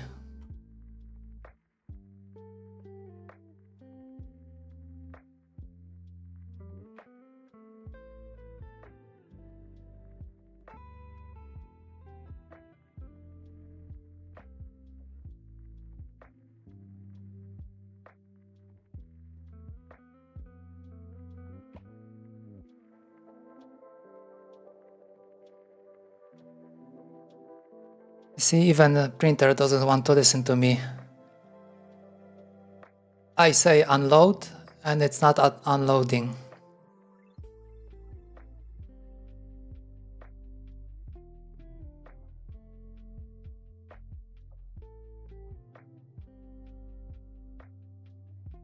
Yeah, I guess in the meantime we can try to prepare MCU. I have RP2040 in a Pro Micro form factor like this. So yeah, we can prepare this fella. I'm gonna skip the bottom part, so I don't want to like take too long. So we're gonna go with the white one. It's a pity I don't have the proper bottom for it.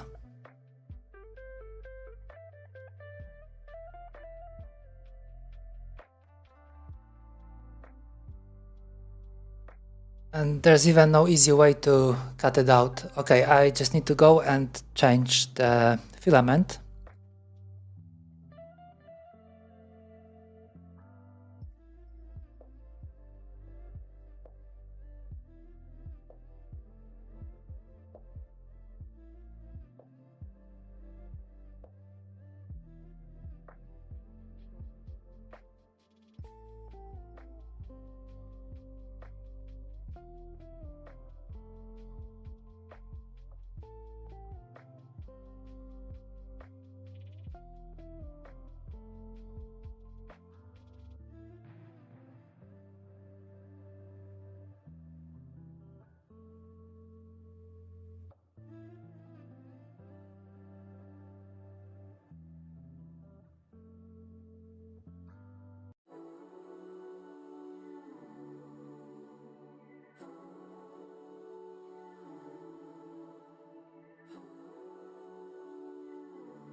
I'm really tempted to print all of them,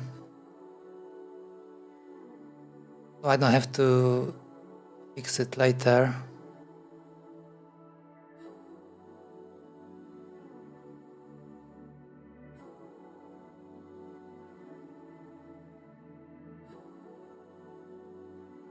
Okay, see how it goes. So while we are here on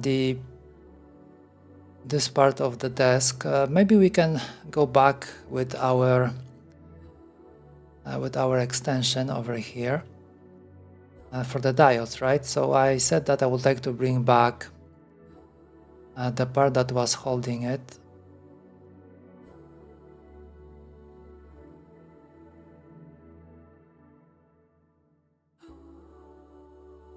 I would need to probably go back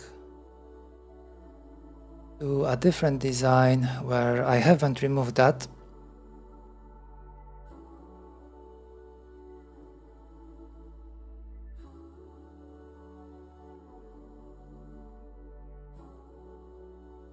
Let's Let's take a look. If I just try to copy this wall,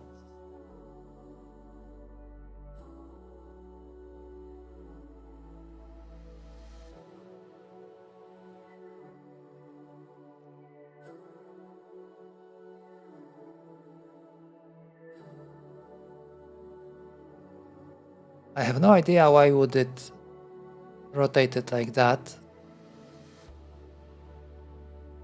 But I think I should be able to fix it quickly.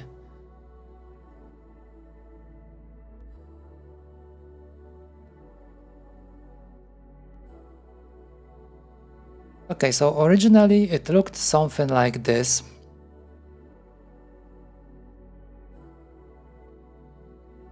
So let's bring this back up all the way to here, and we can do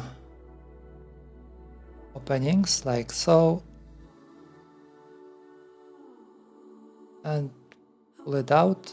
Okay, let's remove this surface. Oh, okay, it didn't really. It makes me wonder where it put those.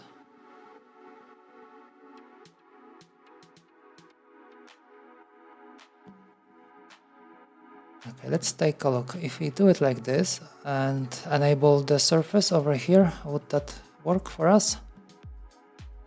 Okay, it's 0.8, all of them. Okay, how is the print going? Because I haven't really checked what is happening over there. Not much at this point.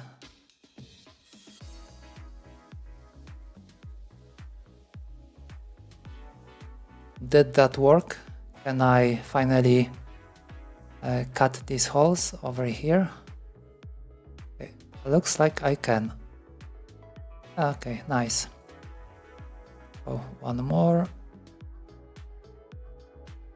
Yeah, so we have to leave all of them.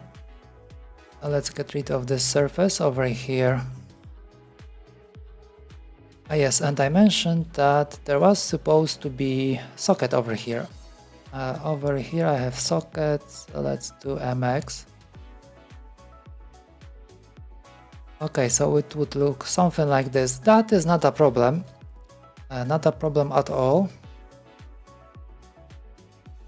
It should print okay, I guess, and it shouldn't really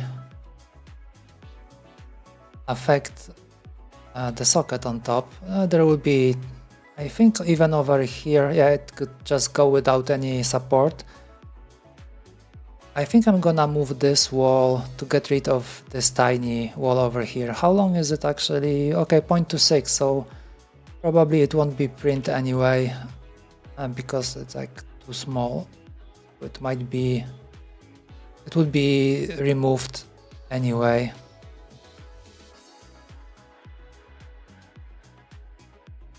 Okay, looking at it from the top, do we really need this part? It's not really helping with anything, and it will be just getting in the way, right? What do you say? I think we should just like remove it. It's not needed. Let's get rid of it.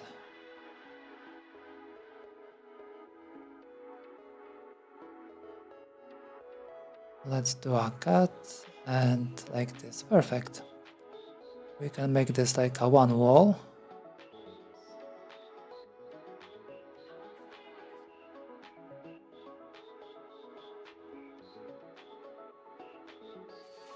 Also, like when I look at it from here, we can make it maybe even easier on us. How would it look like if I would cut this piece over here?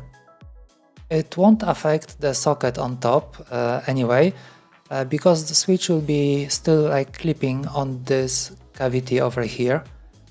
So it's perfectly okay to cut the bottom piece, even though it will be cutting a little bit into the bottom part, but there is not much over here. But this way I will have more space if I want to solder something, so that might be worth it, because on this side we are not really obstructed by anything, so there will be good access on this side, so I could maneuver, but on this side we are a little bit constrained by this wall. So I mean, there will be still this on top, but I think it would make sense to get rid of this part. Let's do it. Let's chop it off.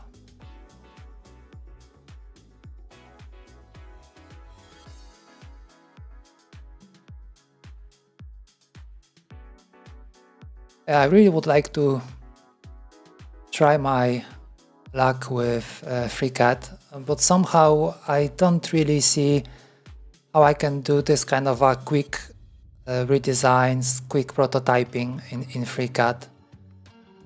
That might be rather difficult.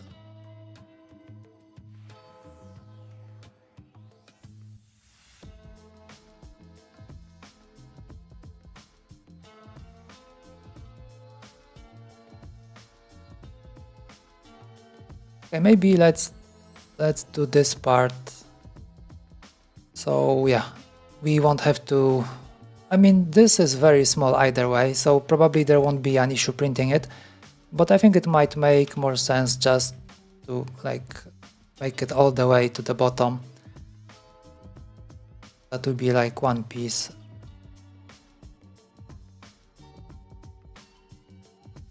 Make it like so, and like attached to the bottom. That is not a problem over here because we won't be soldering this close anyway, I guess, so that should work for us. And we are kind of aligned with this opening. This is where the switch clip will go in. So yeah, this makes more sense.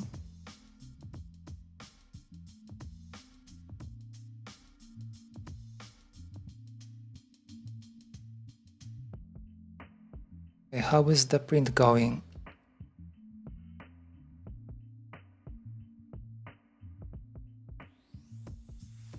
Hasn't even started yet. Oh, Mr. Chiklapa, hello, welcome back. Long time no see. Yeah, I've been fine. I've been doing great. Thank you so much. How about you? Haven't seen you in a while.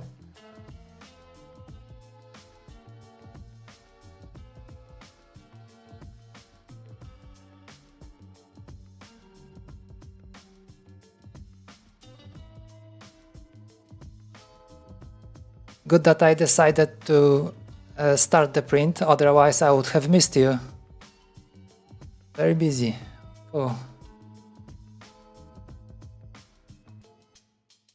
Okay, cool. Good. Okay, cool. Yeah, I see there are like some viewers on Twitch. Yeah, nice, very nice. I'm very happy that someone is watching. Makes the whole thing so much worth it. Okay, so this part is fixed. I guess there is not anything else that we need to change over here. So I guess we can jump back to the workbench and take a look at the MCU. What can we wire at this point? I can see that print is like starting right now. It's taking so long always.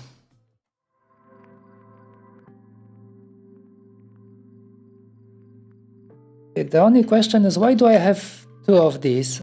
And they seem to be the same.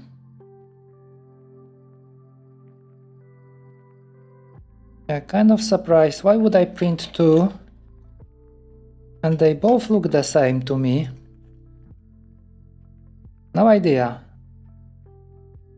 No idea. Yeah, looks like they both fit the same way. And it's the same height.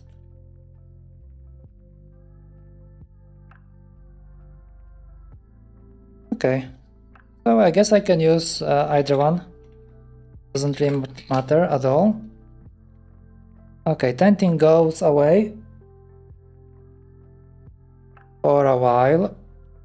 Right, our MCU. This one needs some Kapton tape as well over here. Otherwise it will like bulge out once we start soldering. That will be not too great.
Okay, so we will be doing trackball. So for trackball, I will be needing VCC over here. Well, actually not this one. I need to go with 3.3. Oh, that's the one, 3.3. I mean, for the trackball, it doesn't really matter because trackball can do 2 point something all the way to, I think, 16 even, because I think it has some kind of a voltage adapter, or however you call it. So it can do almost any voltage, but if we would like to go in the future, for example, with TPS, or maybe would like to do Azotec trackpad, this can only take 3.3 volts. So it's better for us to route it from 3.3. So I need to put something on 3.3.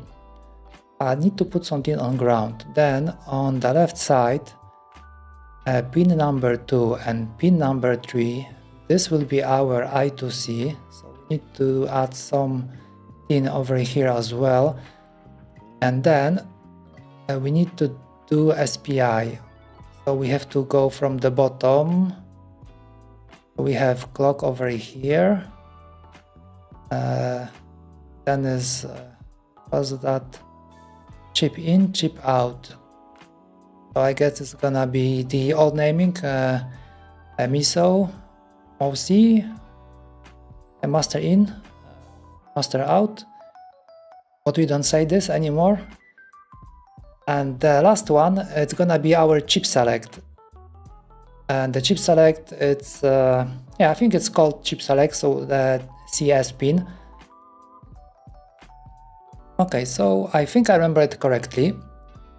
Okay, let's do it. Let's put some stuff on this and see how we go from there. How is the print going? Okay, I can see that it's printing something.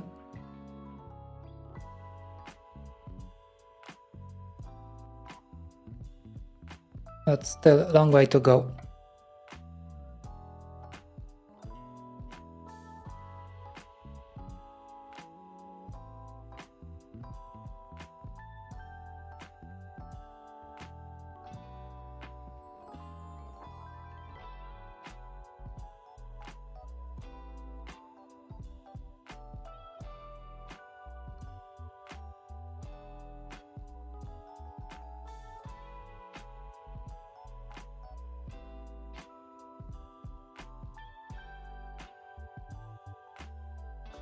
One side is done. Let's do over here. Okay, I think I'm gonna drop something. There are 2 ground pins on this side. You can see them. So we have TX, RX, and then we have like 2 ground pins. So it's good to have them, just in case I decide to put some ground over there, which most probably I will. Number 2 and number 3.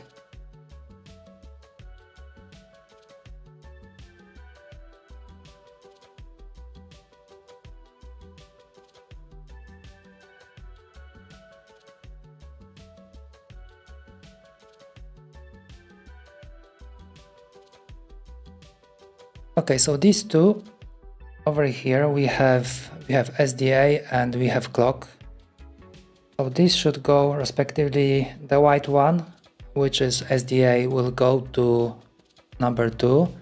The green one will go to number 3. Then I need to add one more wire. I think I will go through the bottom. And that will be one more VCC, and we can hook it up to 3.3. And then I think I'm gonna use ground on this side. I will go straight over here. There is like an exposed ground wire. We can connect over there. That will be quite fast. Ah yeah, I forgot. Oh, right, I was so busy and I forgot to connect this fella. So this ground we can hook up almost anywhere. Okay, I think I'm gonna wait for it. So this ground we're gonna connect together with the ground that will be going to the MCU. So this way we will save a little bit of soldering job. So that will be just one pin over here. It will be easier, just like with these. So the other one won't really desolder when we solder the one from the MCU. Okay, that's good that I didn't connect it straight away.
Okay, looks like ground on this side doesn't really make much sense because it's gonna be on the outside. I don't like it. I need it to be on this side, so I just need to swap it to the right. Not a problem though.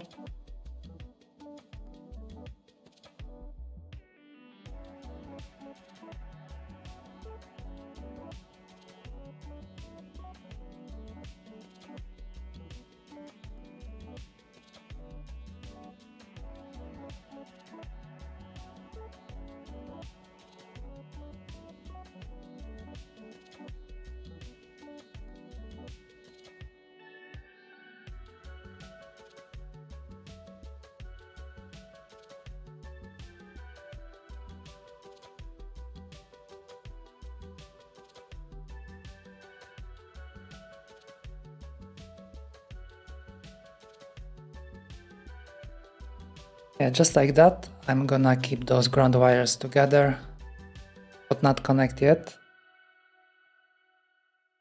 Okay, we need MCU to be somewhere around here. It won't be moving with different extensions, so the position is fixed. A little bit more wire, just to have some more wiggle room. Then we can try to route the bottom part and the VCC through the bottom. I hope I can fit in.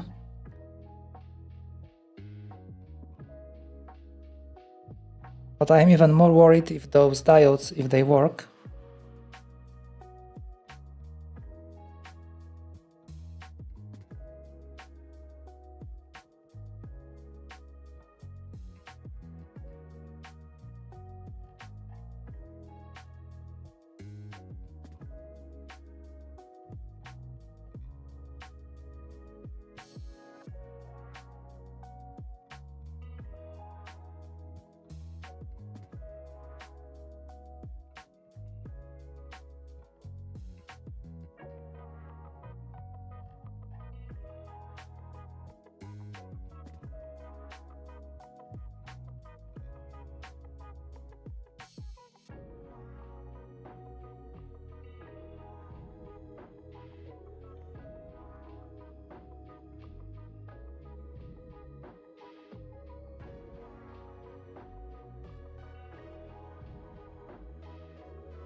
Okay, looking at it right now, makes me wonder if there is anything else that I could use instead of a wire like this to connect all of these together in like a clean manner.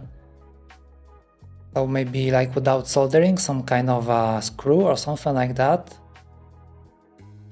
A common point where we could just like attach all of them without soldering, without much problems.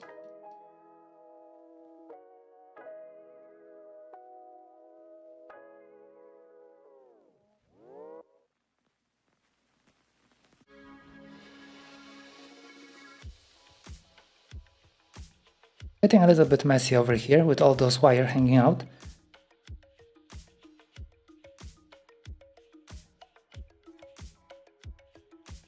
Right, so we still have to connect SDA and SCL from the MCU over here.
I guess I will have to solder like this across the MCU because they need to go through here.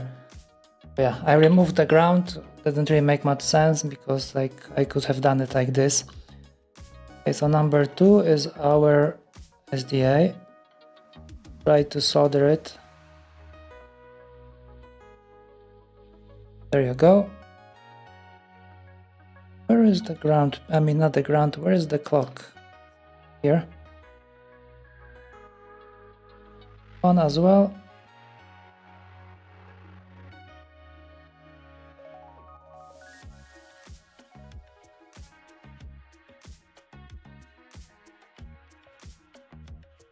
Look like, is it acceptable? Yeah, quite okay. It's getting messy. It's high time to trim all those wires and connect them all together. Okay, something came loose. Okay, that's the ground. Not a big problem.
Okay, I messed up a little because I have these wires over here. So these are not needed.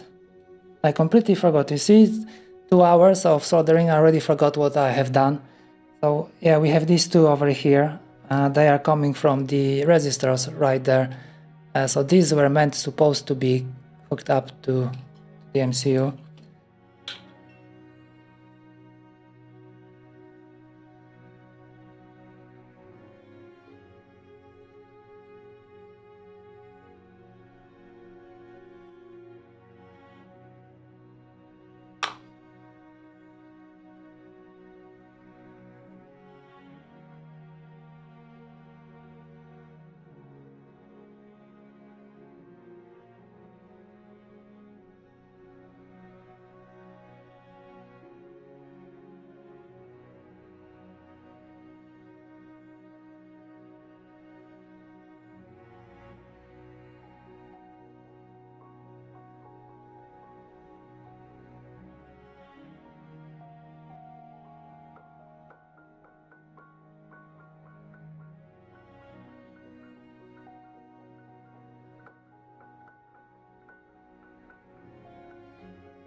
Okay, so at this point we have MCU connect already.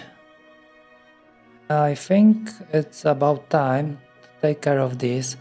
So all the VCC wires are done, all the I2C wires are also done, and over here we have these two grounds. We can connect them together and wire them somewhere over here, just to solder them in. Yeah. Maybe I will start with the ground first.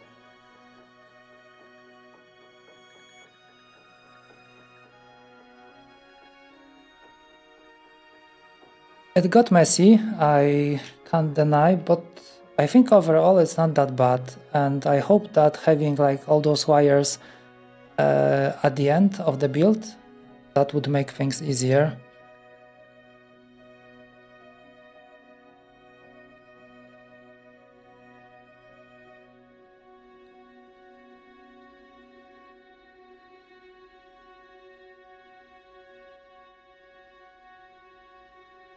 Besides, we have to make it work today. I'm not gonna leave you on a cliffhanger if it works or not. I'm curious myself. Although the diodes, they are not done yet, but we see how it goes. Maybe we'll be able to fix it quickly, because all that needs to be done on the firmware side would have to be... I guess there is like a function that is being called in QMK when we enable those LEDs, so like a callback, I think it's called. And maybe we can just take this callback, and inside this callback we will have to send a command to I2C expander to put like a high, to put one of the outputs like a high. So that would be B0 if we have a caps lock, so just make B0 high, otherwise make it low. It sounds easy in my mind right now. Gonna see how it's gonna pan out. Maybe it will be as easy to implement as I am thinking.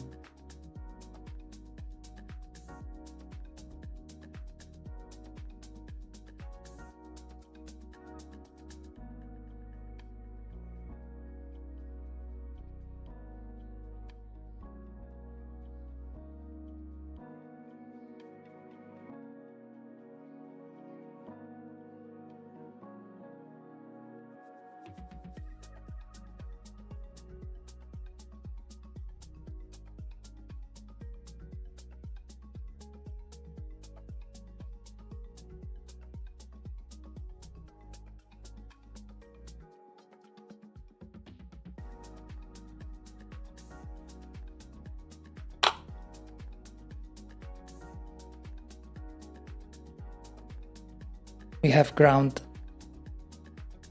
done over here.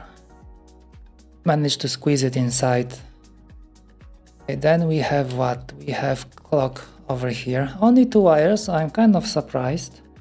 Okay, we are still missing connection. Okay, I forgot about this one because we still have to connect our I2C expander to I2C bus, and we're gonna do it right now. And we have to hook up this over here. So we have SDA, SCL. I even have wire, so that will be fast. And we just have to route it to the top, and then I think we'll be done. I think these are all the wires that we need.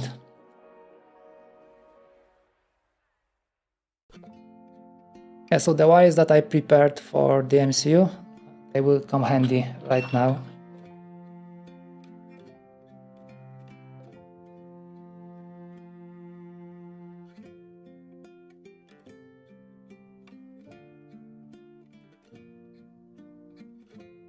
Although they are kind of too long, a little bit.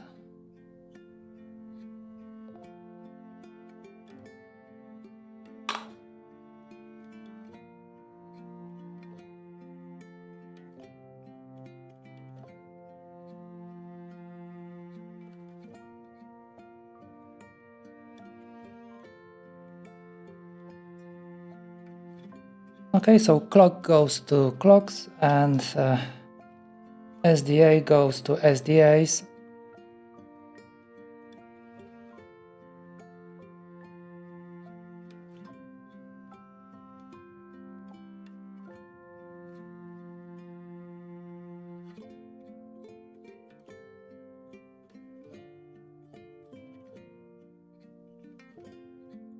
I think I'm gonna route it underneath these.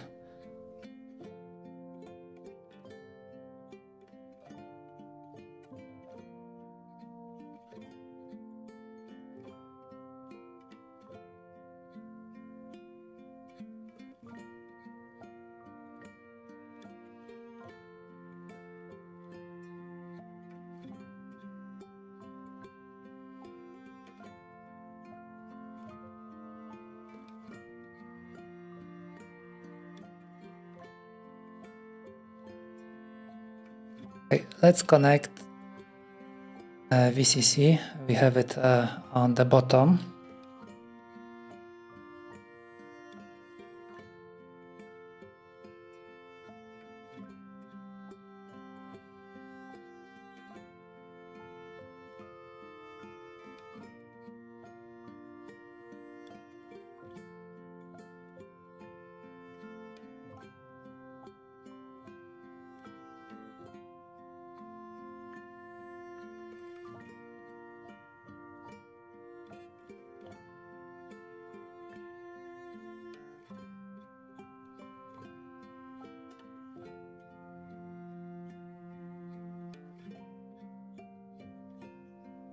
Can we get all 4 of them together? Most probably not. Okay, let's just do 2 by 2. That's still an improvement compared to what we had before.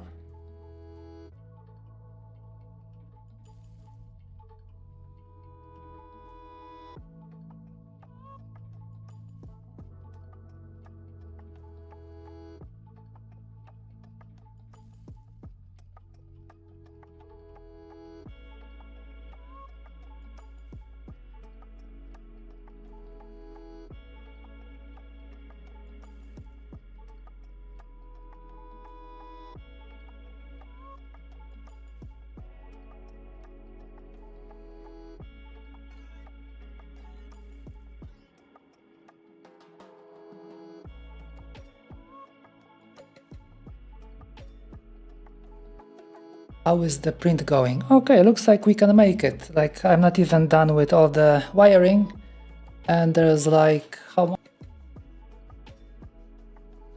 Yeah, 6 minutes left. Right.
Yeah, I have to admit this is so much better, so much easier than when I was trying to wrap it around and soldering just one by one. This is so much better. I am very happy with this.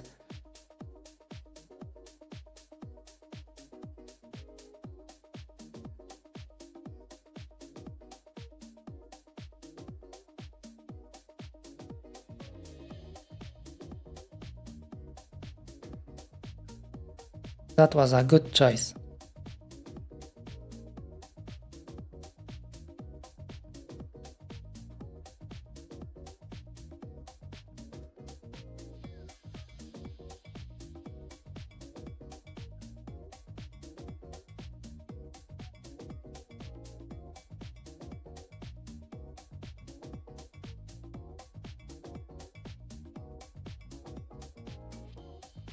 I hope I can do 3. Like 4 wasn't that easy, but 3 should be okay.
Looking at it right now, since we have it this way, maybe it would make more sense if we change this to have those wires 1mm over here, to have them like this, like maybe from here, so it will be easier to wire. We don't really need this much space anymore, so I think that's something that I should redesign. Then we could just like cut a little bit into this part. It shouldn't make much difference, or maybe it won't be that. Yeah, it should be okay. Yeah, I need to check that. Yeah, it would make more sense definitely. Or maybe have them like this, like diagonally, and just connect this, because like looking at it right now, we have all the wires connect together, so we don't have to worry about anything else anymore. It's a very neat design. I like it. And having it like this makes it a little bit difficult, because as you can see, the wire is touching the bottom. I mean, the wire is touching, for example, over here, this will be our clock. So once we hit this one up to solder, it might melt insulation from this one. So that is not ideal, I'm afraid. Maybe to make it easier a little bit, let's solder first a clock, and then we can come back and do the SDA, so it won't melt it.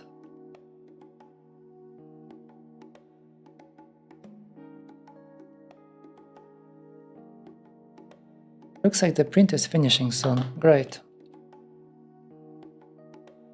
Why? Okay, there are 3 wires. I was worried for a second that we missed 1 wire, but there are 3. Everything is okay.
Oh, still so hot. I've burned my fingers so many times already. Okay, so I think we are done. And at the same time, our print is finished already. Perfect timing. Let me just pick up. When did it finish? Like, what's the temperature? Okay, it's 63. I think I should be able to rip it off at the print bed.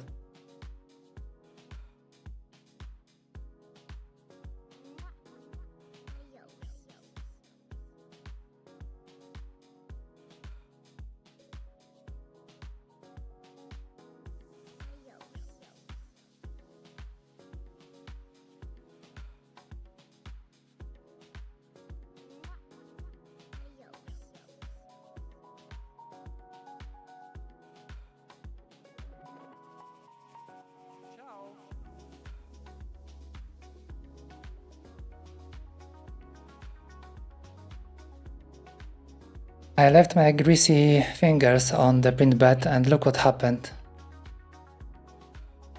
But I think it's still usable. You can clearly see where there was gunk from my fingers and it didn't really stick to the print bed. Okay, it's not looking too good, but I guess I will have to live with it over here. Okay, anyways, doesn't matter. I think we can try to upload the firmware to this one. And we should be able to even give it a try if it really works. Take a look. Okay, so every time I connect these kind of things during the stream, I always warn you that if the stream goes blank, then I will see you on the next one, because most probably there will be no going back.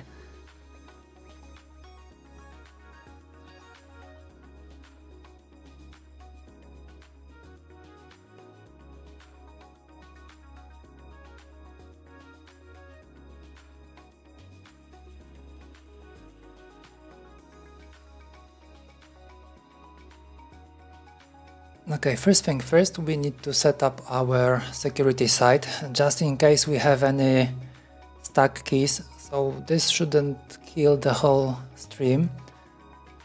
Okay, next thing, I think I have the firmware already prepared. I mean from the last one, right? When we are uploading.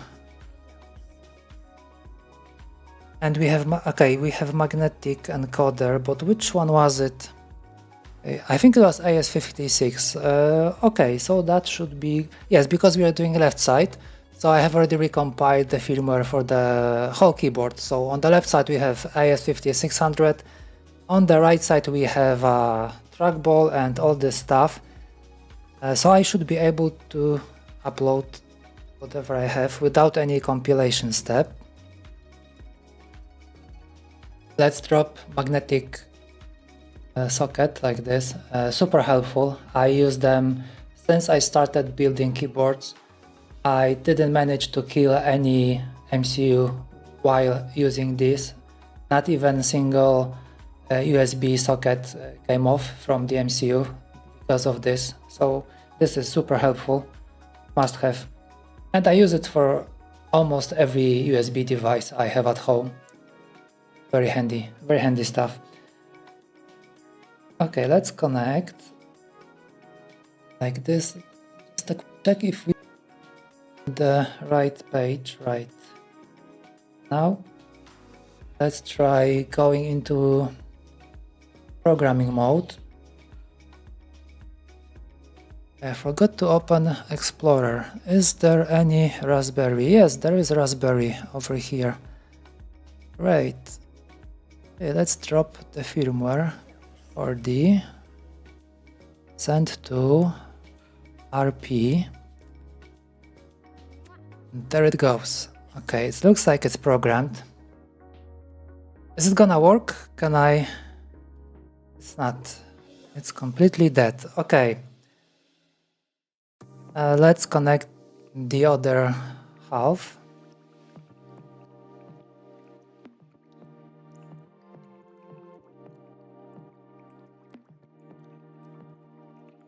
There is a chance that it's not working because it can't see the other side. I hope that's the problem.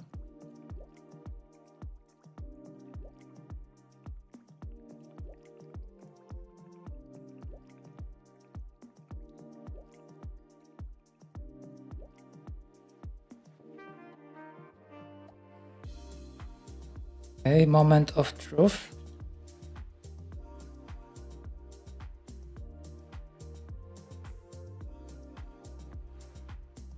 Let's try. Still nothing. That is not good. What could have happened? There is no output. Alright. Do a quick check if there's anything that is not hooked up. Yeah, I think I know what is not hooked up. It would be nice if we, for example, try to connect VCC to I2C expander, because we do have ground, right? Because I did connect the ground that goes around and like somewhere over here, but somehow I don't think we have a single VCC. I did hook up address to VCC over here, but there is no VCC coming in from anywhere. Okay, that's my bad. So there should be one more wire from here going to here. So okay, now I missed my chance to have a clean build, because I would have like one more red wire and I could connect together with all of these. But that is not a problem. I'm gonna just connect one more like on the side. Right. I think that's the issue with it. Probably yes. Probably that's the problem why it's completely dead. Okay, let's get a red wire.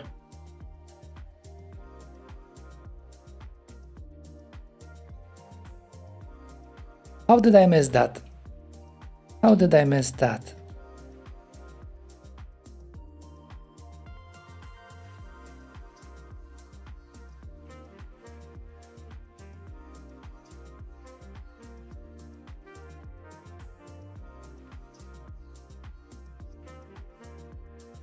And it was supposed to be so nice, so clean, so little wires like alone.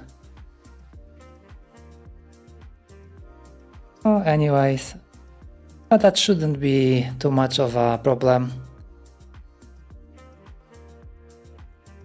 I think we can fix it quickly.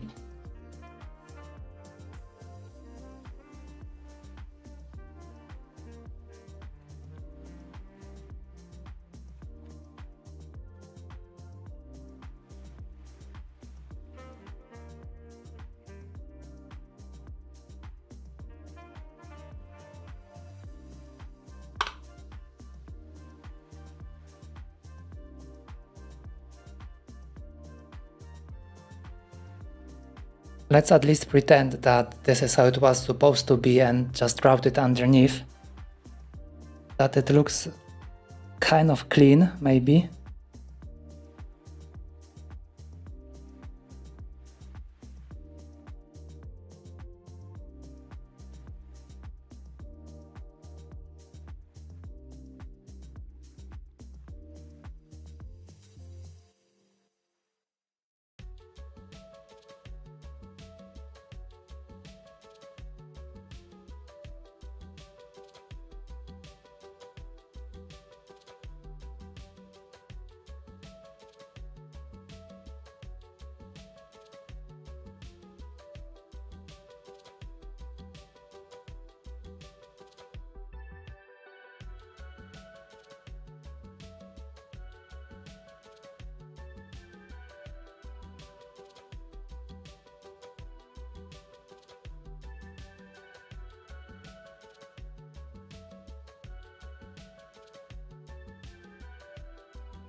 Okay, just like this, no one can tell that it was a mistake, right? It looks like it should be there from the very beginning.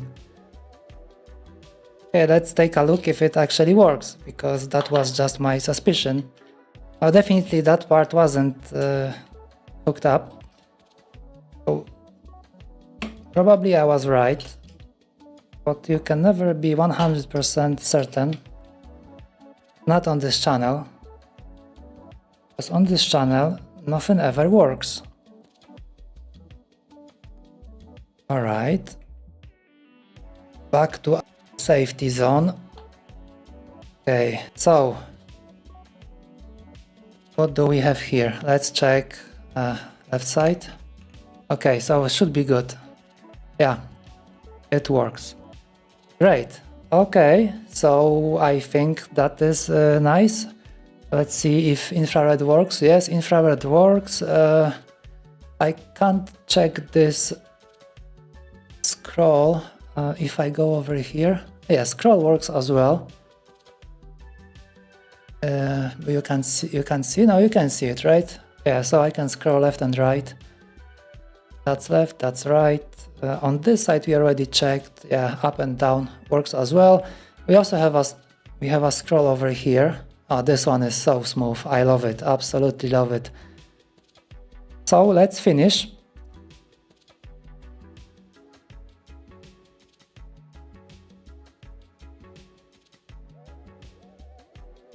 So how do we go about finishing this part? Well, I can't believe it that it works. It was such a nice build. Damn, I think I'm gonna start enjoying hand wiring, which is something I never thought I would say.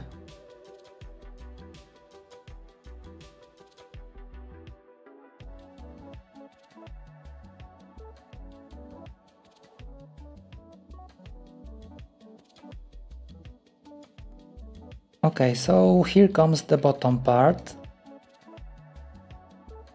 Like this. And nothing is sticking out. Yeah, it's a little bit messed up. Of course, we don't need more than 2 screws. I'm just gonna connect it very quickly. Like this. And then we can try to attach it to the extension part. Okay, we still need some wires, right? I forgot.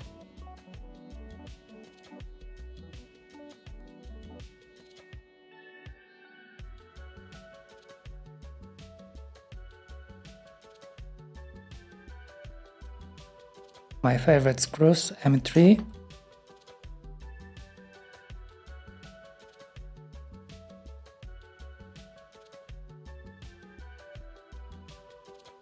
I went with 6 millimeters. That might be too much, maybe? Too long?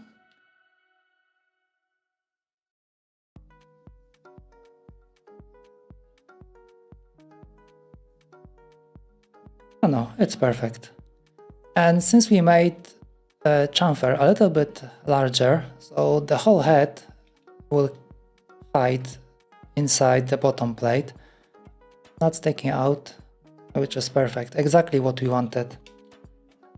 And I hope that the tenting solution would work as well, because like the original plan was to have it attached with screws, but then I came to my senses and I realized why would you need screws when you can just have clip-ons.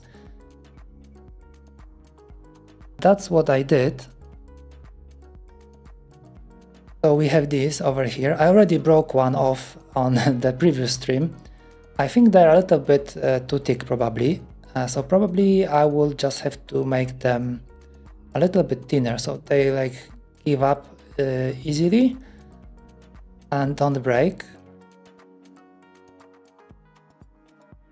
And this way you don't have to mess up with screws from the bottom. As you can see, it's difficult to reach even. You will need to have a long screwdriver. Hopefully everything will come out okay. Need to fix this one.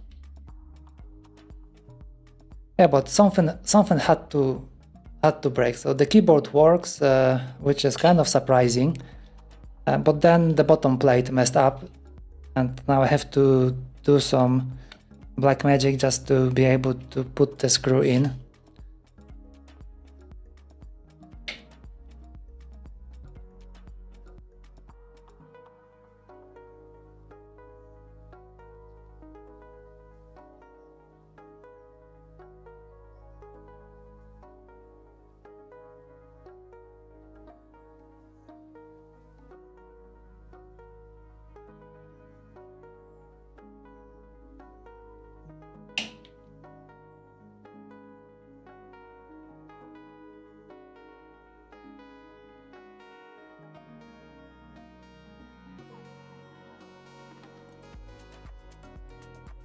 As I always say, 2 screws is enough. It's looking very good, I have to say. I guess we should focus now on the trackball, right? If I only have one.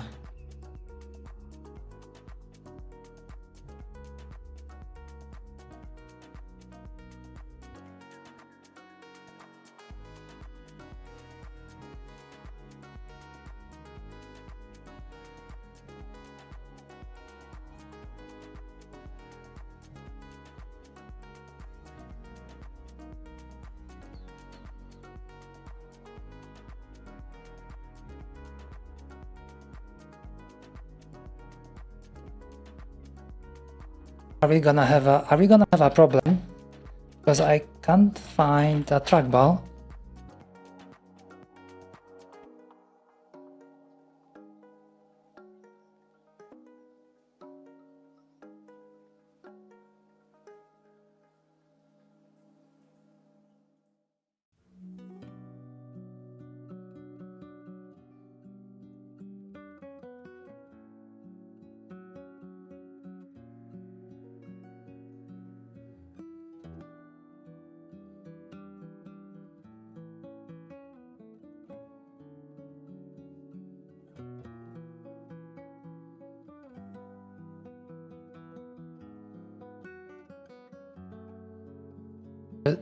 There is one, I see it.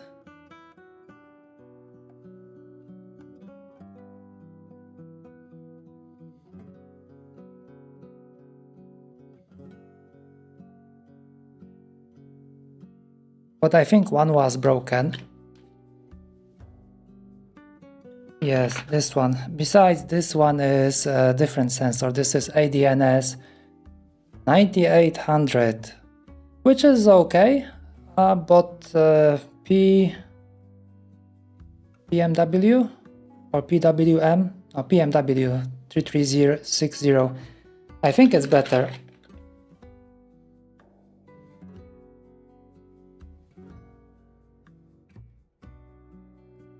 There you are. There was a more already with wires. Perfect.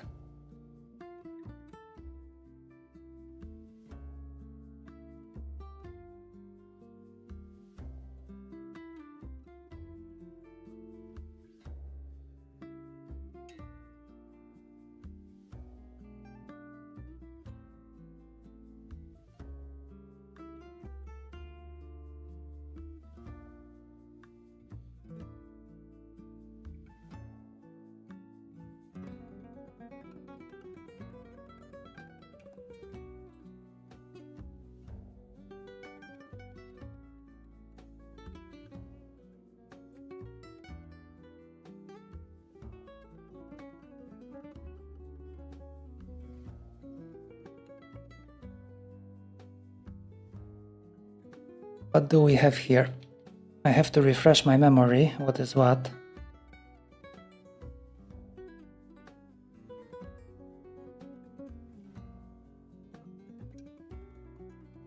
We have VCC, we have ground. That is easy. I think this one. Okay, this is chip select. Okay, master in, master out, and this one will be clock. Okay, looks easy. Should be easy to solder and should work.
The white one is chip select, if I remember correctly.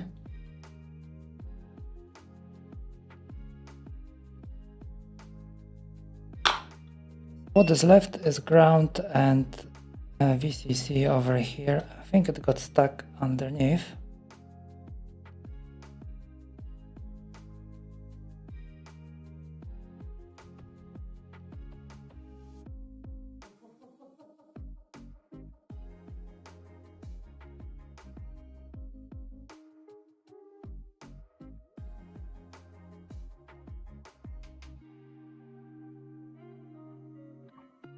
Okay, for the VCC, I think I'm gonna cheat a little bit, because I don't want to connect one more wire over here.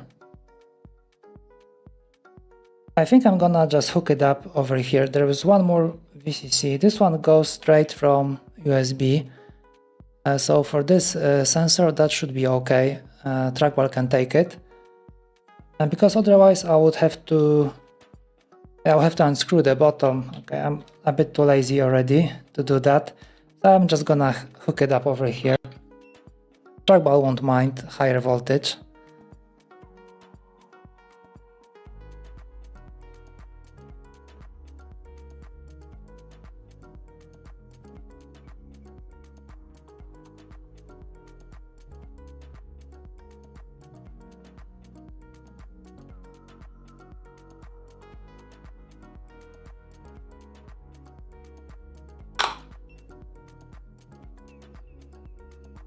A bit nasty, but let's all agree that it's okay. So how do we go about it right now? So this is our bottom part, that's the tenting, and this part goes over here. So I think it should be something like this.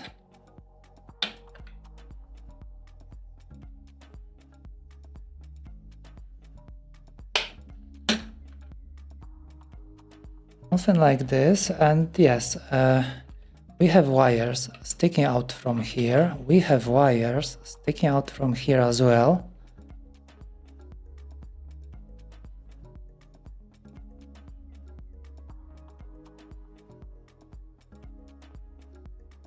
I should have something to hold this in place, but before we do that, it would be nice if we could just maybe put this part over here. Yeah, and this is where we're gonna have a problem with this clip. I think I'm gonna break it off probably because it's getting in the way.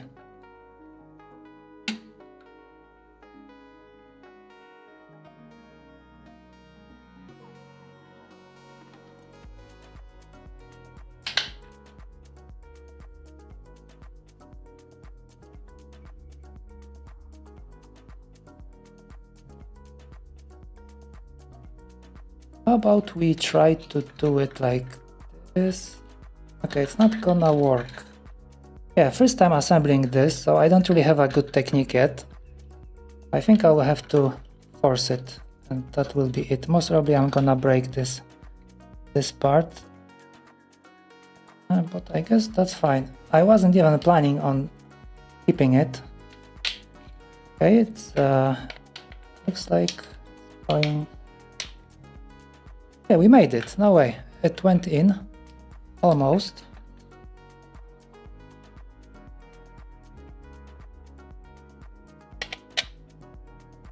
Perfect. Look, guys. We have a perfect fit. Of course, it would be better if we had screws over here. Okay, now when I think about it, we can't really get away from the screws because we still have to screw in the trackball. But if we have it like this, maybe I will be able to, for example, make a cutout. Oh, probably not.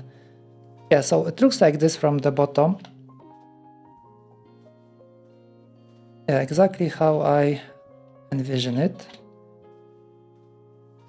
Okay, so over here we have this slot and it's meant for a tiny pin that will hold the MCU. I have it somewhere.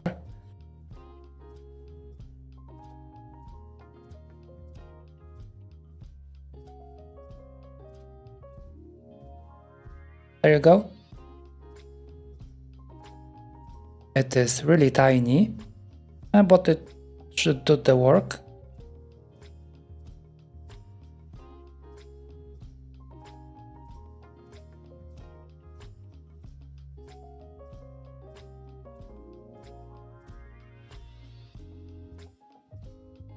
I think I should put some thoughts into the screws that we have over here. So to have, maybe if you are using M2, so then all of the M2 screws should be 5 or 6 millimeters. All of the M3 screws should be, for example, 6. The only difference would be for the trackball, because we have to attach the trackball from the bottom. So this one requires, I think, 16 millimeters. And that is actually not the best. Maybe we can come up with something different. I was thinking about magnets, but yeah, you know how it is with the magnets. Unless we can do some kind of a clip that would like clip in. Yeah, maybe. Sounds interesting.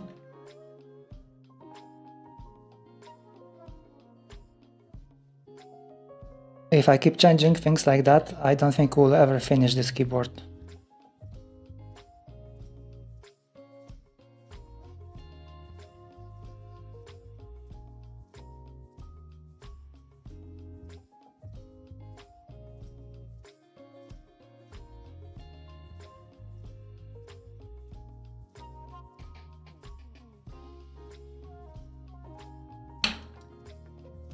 Looks like attaching this one might be the trickiest part.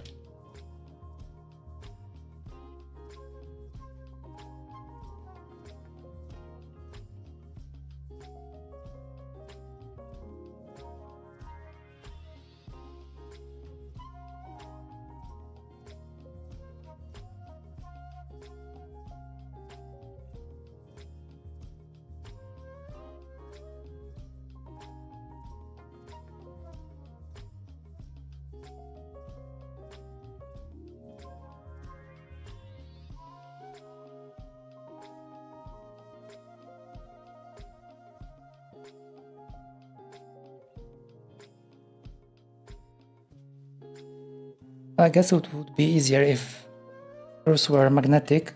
Of course they are not.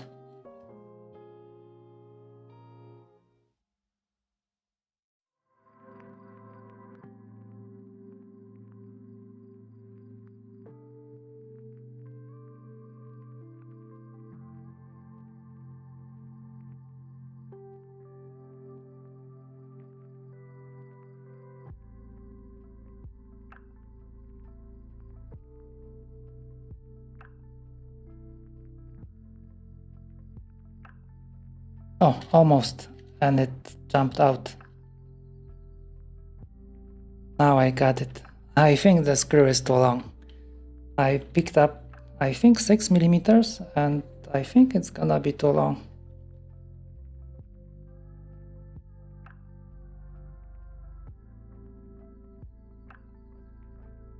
Yeah, but looks like it's gonna fulfill its purpose. Like it's gonna hold okay.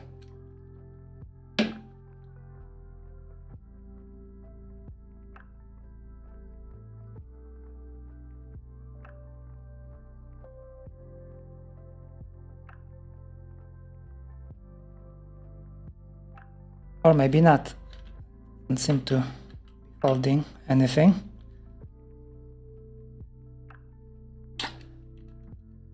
Space.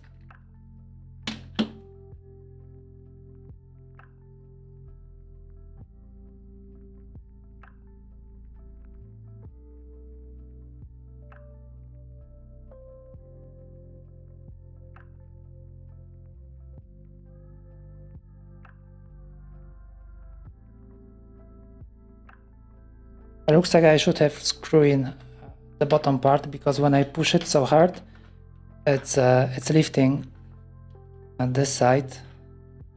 like this.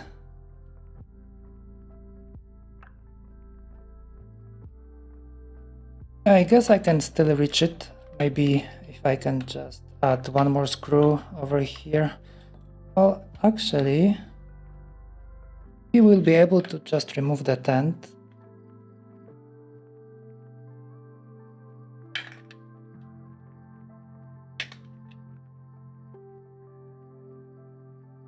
Like this. Let's maybe use 4 more screws.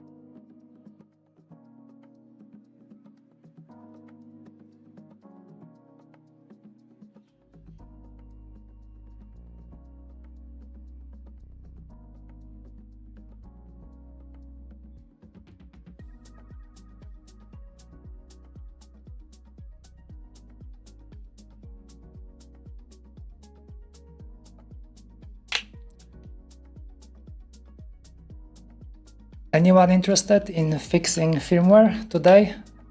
To see if the status LEDs, if they even work from the I2C expander like we have now? Or should I do it off stream, or maybe next stream? Or maybe not at all, just let them be.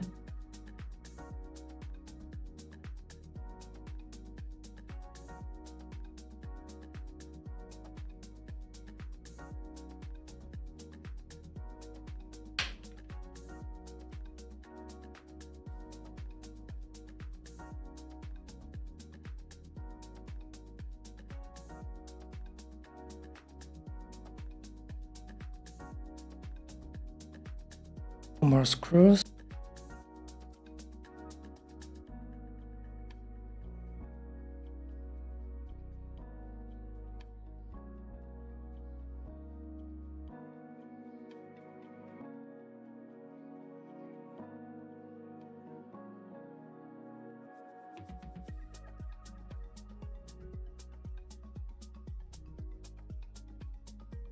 Oh, I see no one is interested in fixing firmware today. Everyone tired after 3 hours of soldering.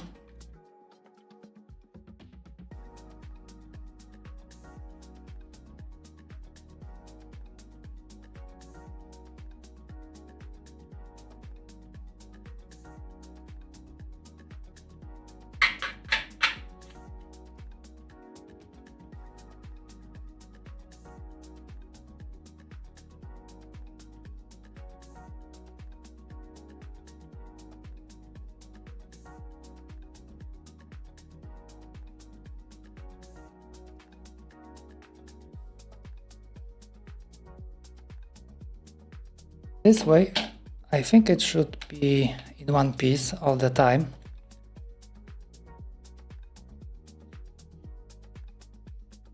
Now I can...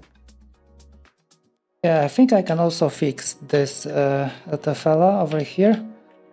Is the MCU still moving? Just a little bit.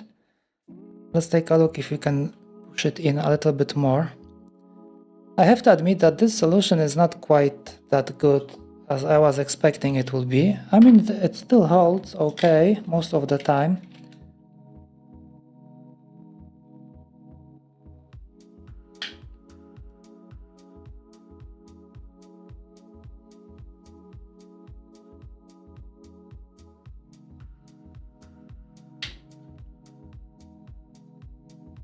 Okay, should be good. Right, one more thing before we close the thing. I think it would be nice if we could just take a look if there's even any kind of a mouse movement.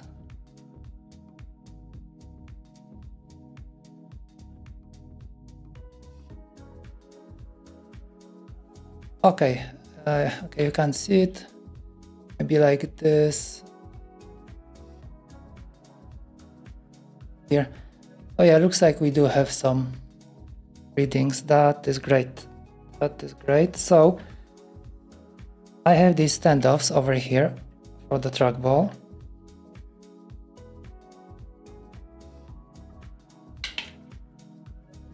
Oh, so much space right now. Usually it was so cramped inside.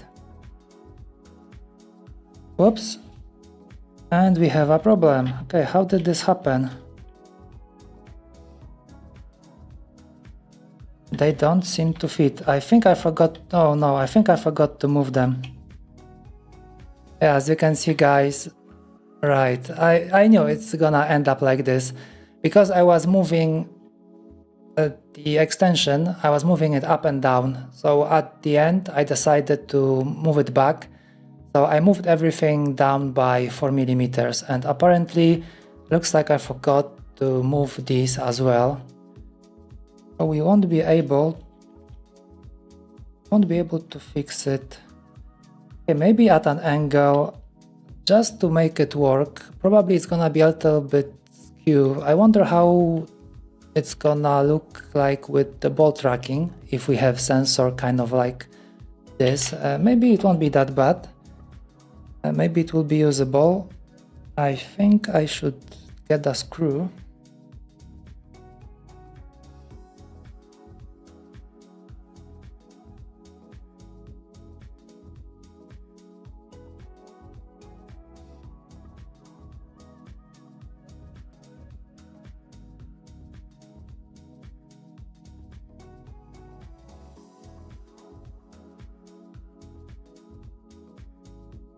Okay, as long as it like holds it in place, we should be good. There might be a little bit of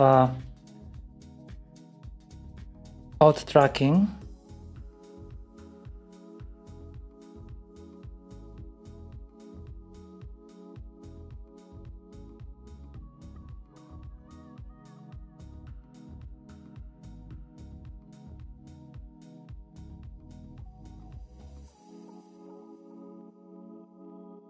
Yeah, it's a little bit skewed. Should be like perpendicular. But usually the keyboard is used like that. Might be just funny tracking. Maybe it won't be that bad. Okay, so we still have to attach the trackball like this. And what we also need to attach tenting from the bottom.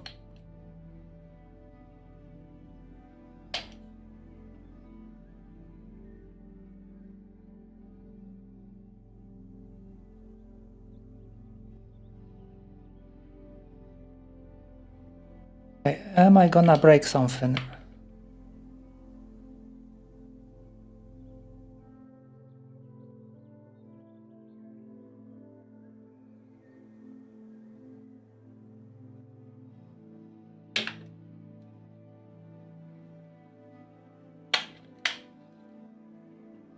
Okay, this is kind of nice. It's very easy to attach this. That was yet another good decision to make. So looking at it right now, it might be a little bit funny to attach the trackball because we have one screw over here that is exposed, and okay, we have two over here that are already used. So we're gonna have to somehow get in through here with a very long screw. I don't know how it's gonna work out for us.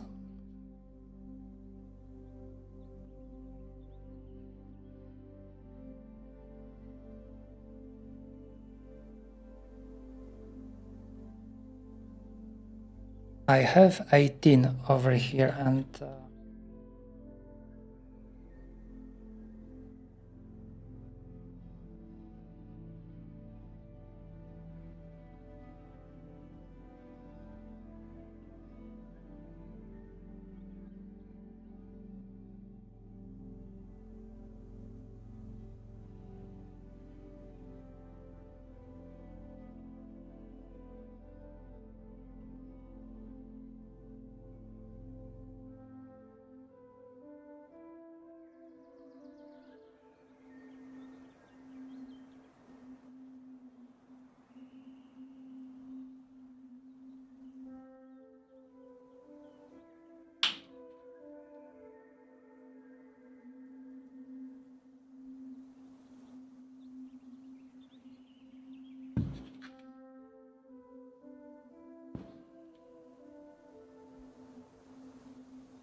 It's almost on the other side.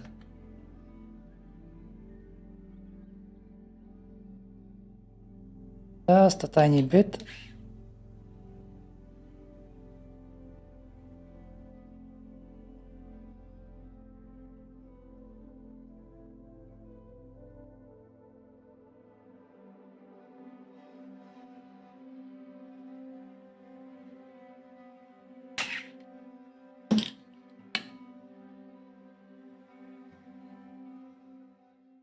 So that is one screw, and another one should go through here.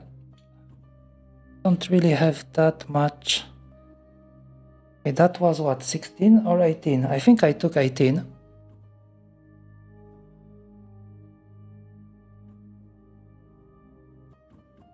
It's kind of exciting. It's almost finished.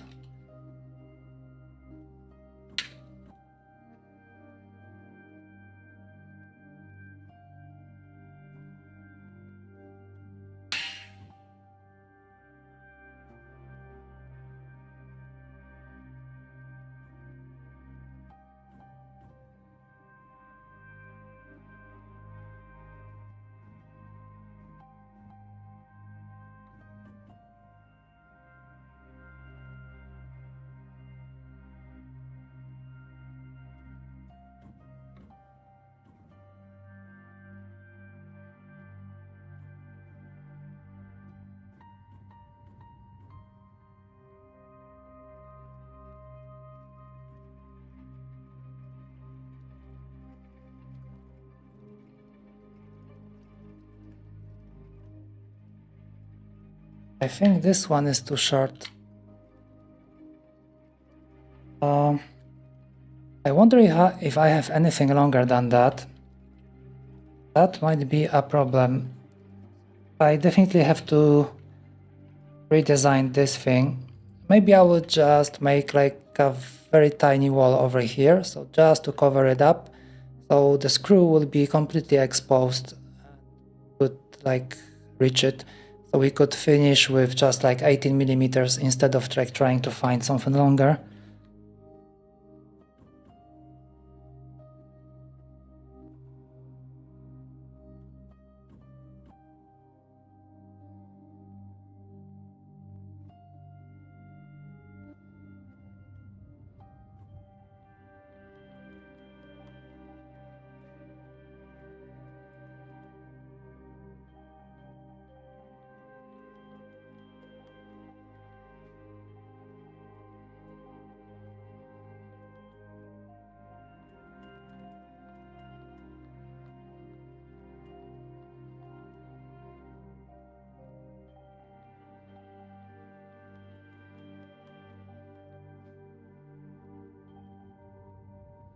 Okay, bad news is that I don't have anything longer than M3 by 18 millimeters.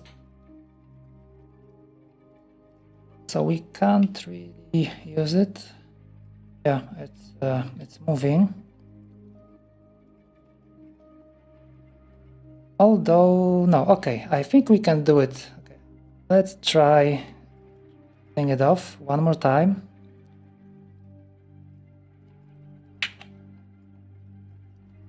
Because I can, yeah, that was a little bit stupid. Because I can just like do it right now, right? I don't have to go through the tenting.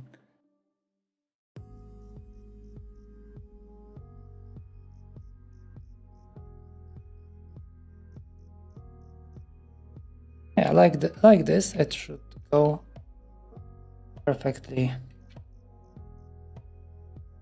Just to get it straight.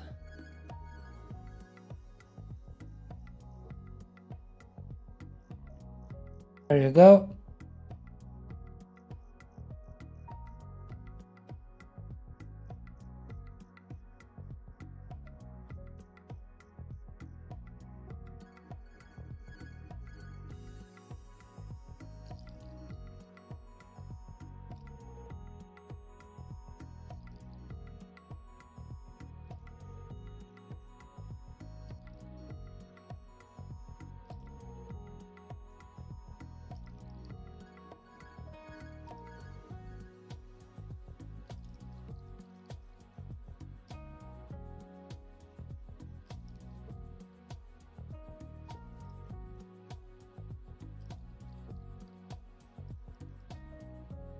There you go.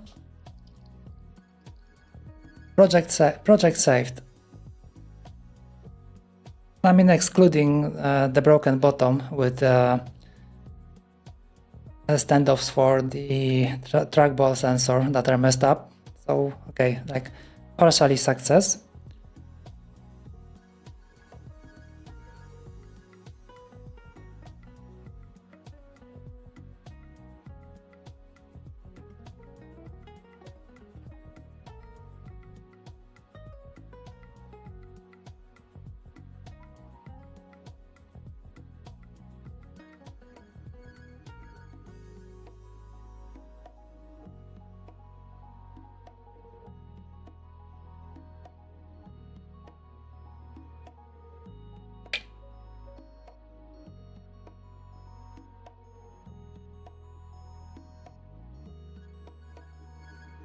It went so nice previous 2 times. Okay. So it looks like the key to having tenting solution to go smoothly, you have to bend this one in the first place a little bit, then the whole thing will go in and at that. Yeah, perfect. Nice. That is so good. Okay, let's get some keycaps on this bad boy.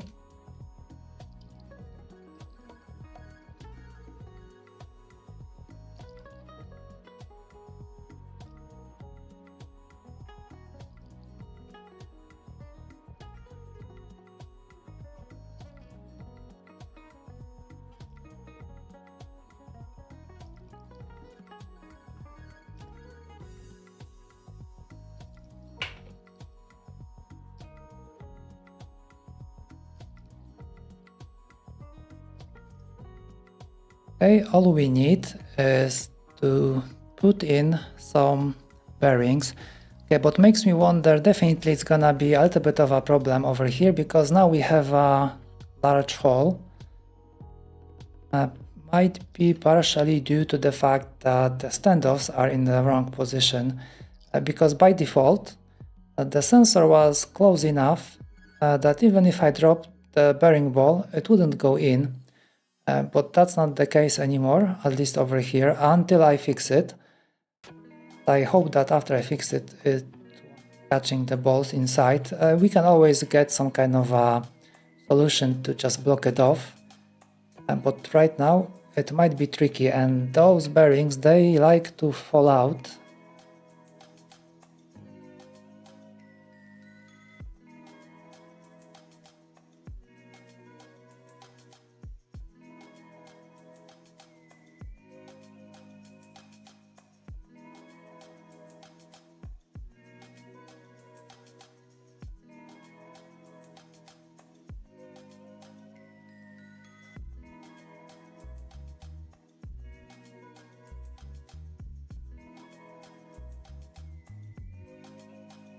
There you are, this is how they look like.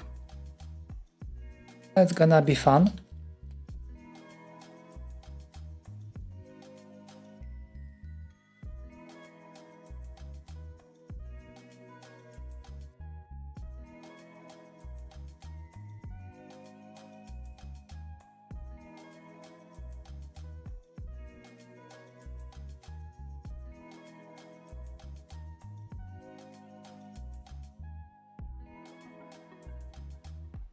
Maybe I should do something like this.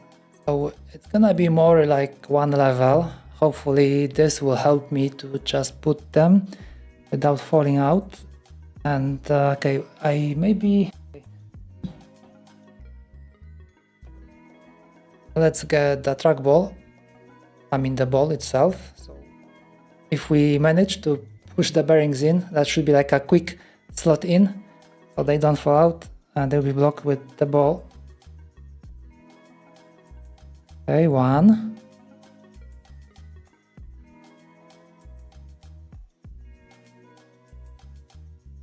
Okay, 2. Fingers crossed. I wish I could rotate it and show you the third one. If I do that, everything will fall out. Ah, shit, there it goes.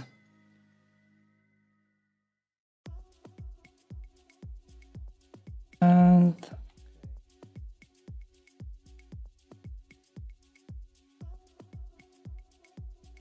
have I lost one already?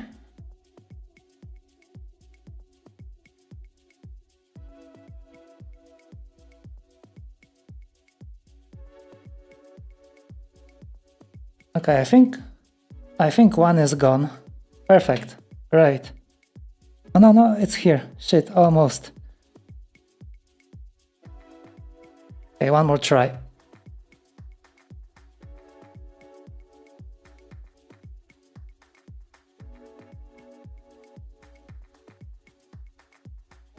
And it's gone.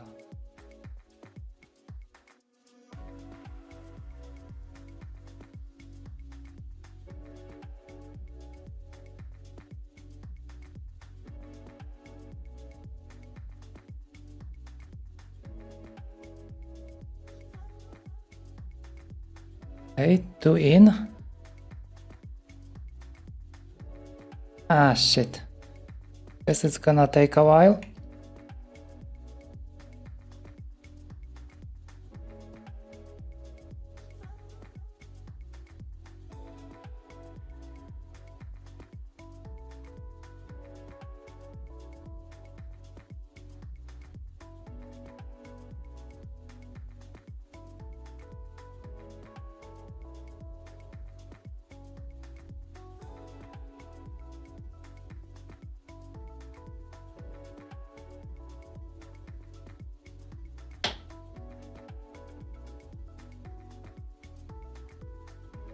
Oh, come on.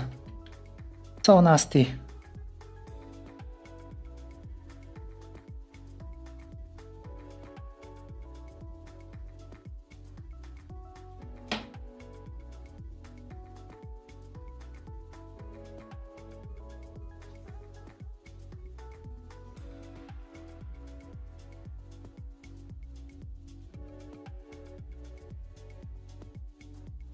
Okay, guys.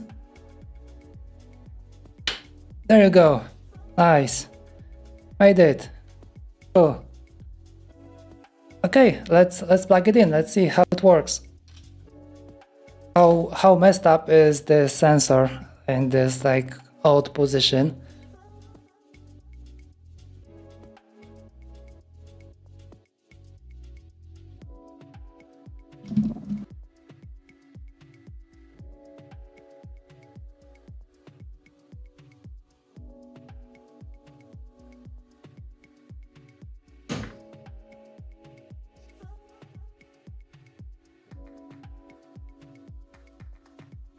Okay, it's a little bit odd because there is no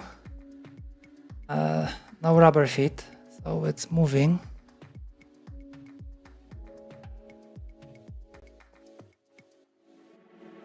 Careful, connecting, and it didn't explode. Okay, the sensor is not that bad. I was expecting it to be very odd, but yeah, I can't really even tell that it's at that angle a little bit. It's perfectly fine. Holy shit, it actually works, my god, so nice. Okay, let's take a look. ARS.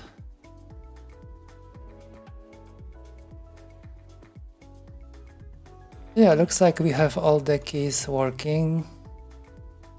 Perfect, holy shit. Yeah, that was a good build. I really enjoyed that. I never thought I would say something like that about hand wiring, yet I did. That was very nice, very pleasant. I like it when no wires are getting in the way, everything fits. Okay guys, so are we gonna take a look at the firmware?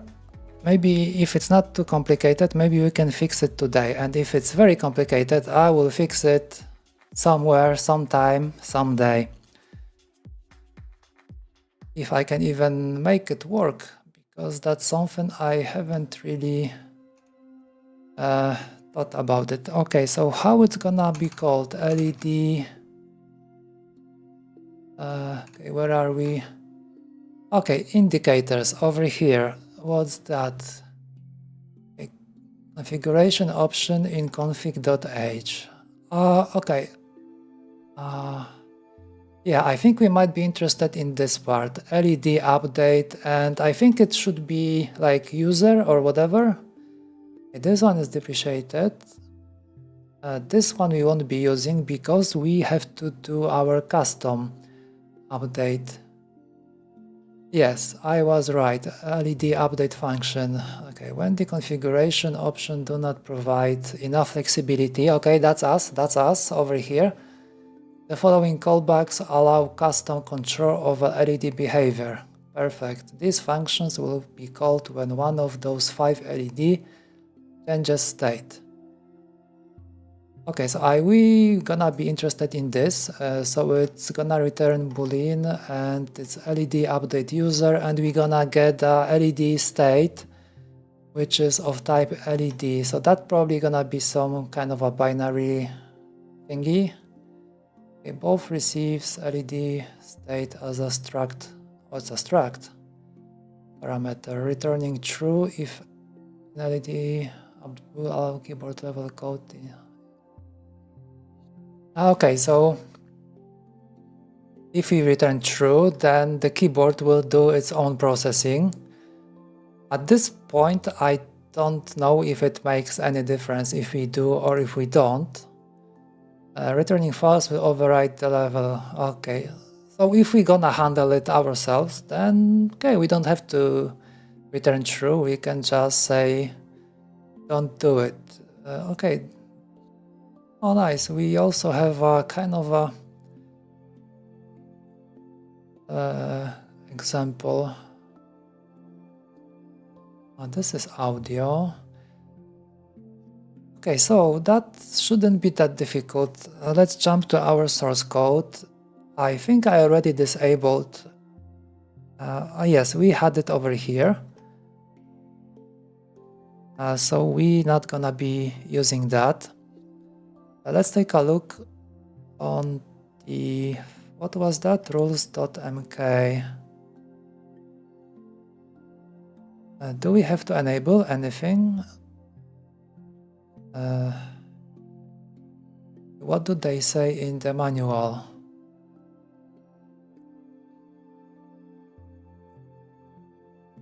Okay, alright, so it's either configuration option, which we won't be using, so we just need to do our implementation over here.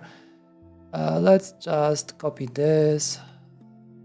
We don't make any stupid mistake.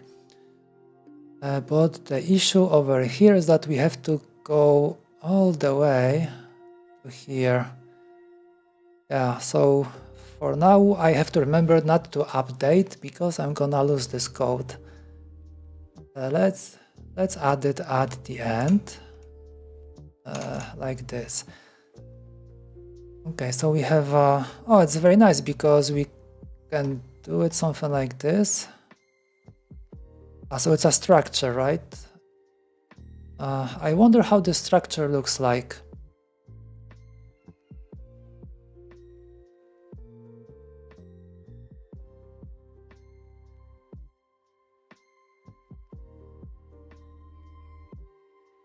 Okay, over here they say GPIO write pin sets the pin high for 1 and low for 0.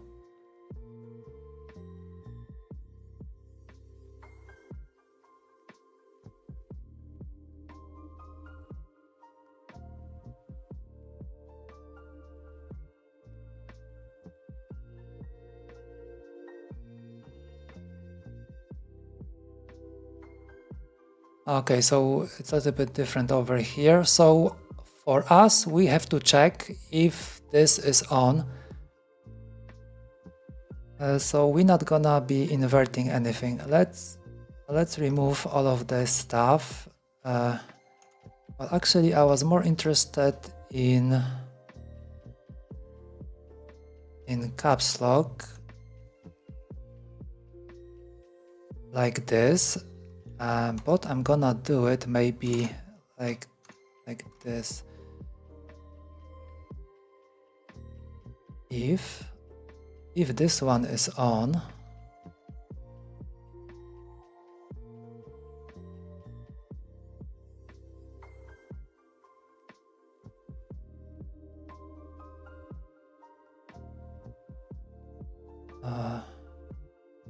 So like this.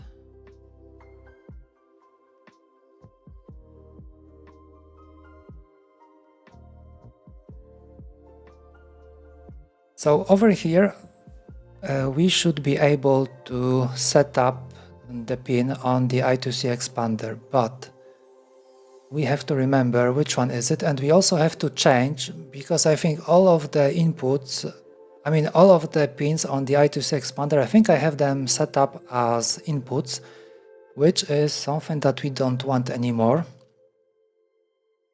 I guess we need to jump into our config.h. Is there anything about our expanders here? No, that's a general config.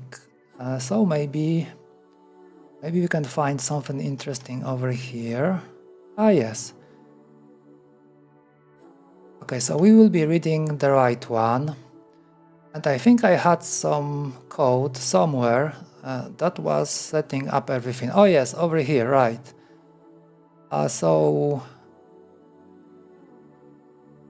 Okay, we have to look at this line. Okay, all input. What does it say, all input? Probably...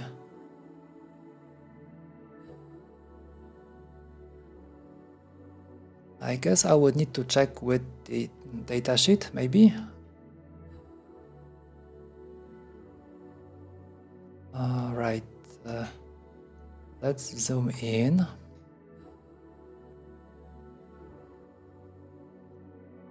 GPIO.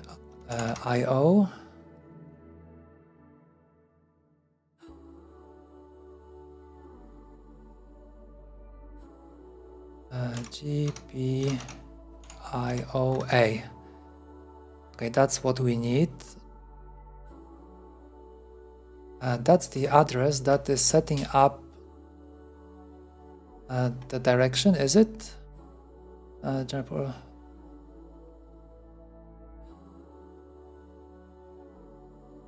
Port A, port B.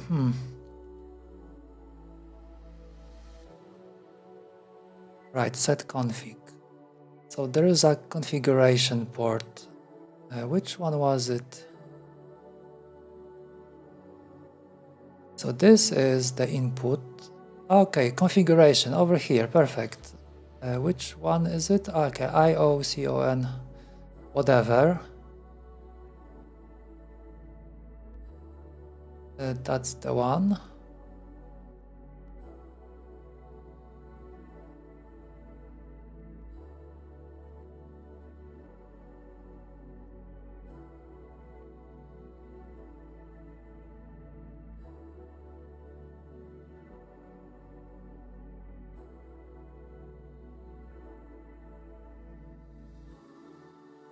Okay, that's the direction over here.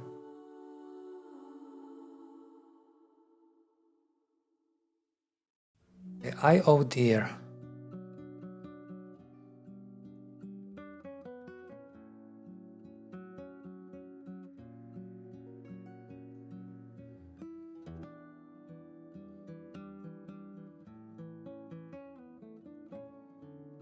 So I am assuming if we jump over here, so we have to change port B and on the right one. So it's not gonna be all input.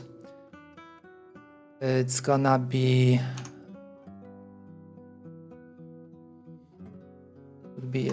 1, 2, 3, 4 and 3 zeros, right? Because we had B2, B1 and B0. That was our LED status. What does it say? It controls the direction. When a bit is set, the corresponding pin becomes an input. Okay, so I assume that is correct. Only thing that kind of worries me, what is this set config? Because it would seem that is like a wrapper just to set up the direction. I think I should double check that. Let's fire up one more window. Would be nice if we could just take a look on the source code.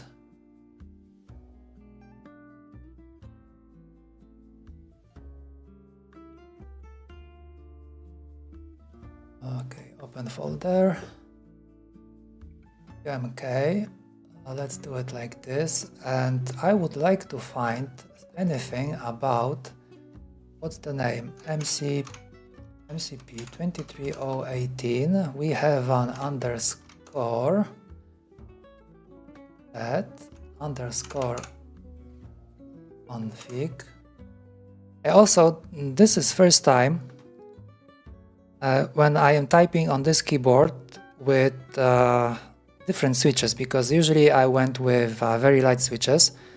These are the lightest that I was able to find that you can buy off the shelf, which is 35 grams. These are Kale Red Pro. Yes, Red Pro, that's the name. MX Red Pro. So I was a little bit worried that they might be a little bit too heavy, but so far with this like couple of minutes of typing, so far it's okay. So maybe it won't be that bad as I was imagining it. Okay, why it's not searching for anything?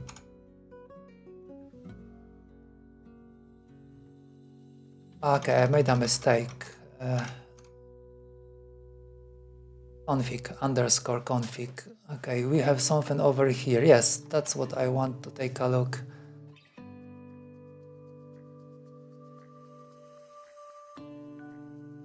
Okay, so we are providing port over here. So port A, port B.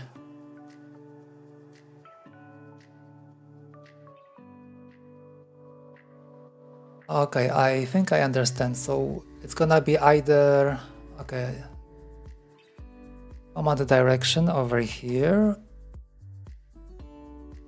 and this one is choosing the port. So it's either this or this.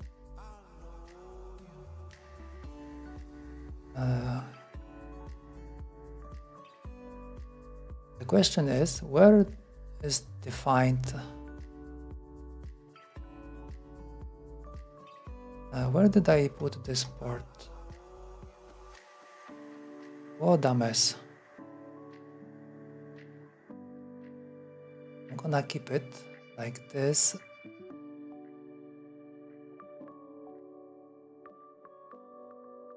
I wonder what we can find if we type this part.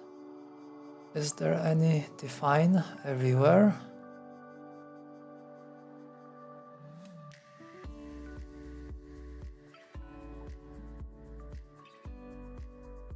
Or did I put it somewhere over here?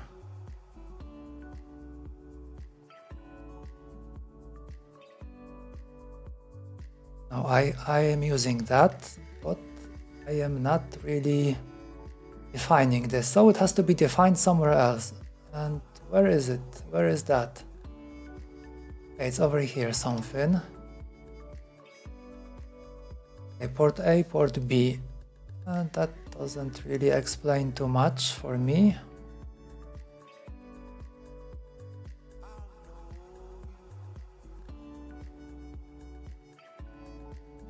Okay, yeah, so port A or port B, so it's true or false. Yeah, so this one will be 0, this one will be 1. So based on that,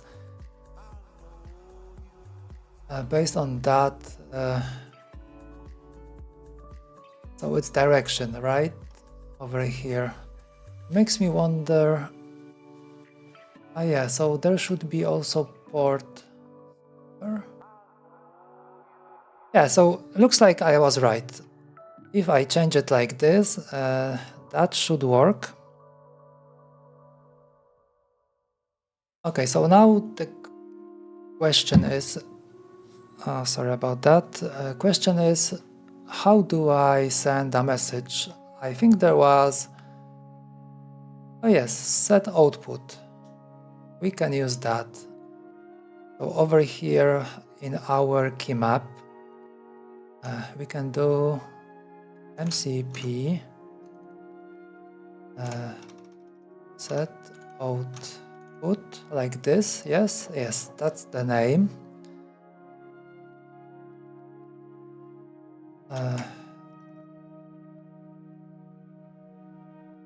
Set output. What do we have to do? So it's gonna be the address, right? So it's gonna be, what was the address?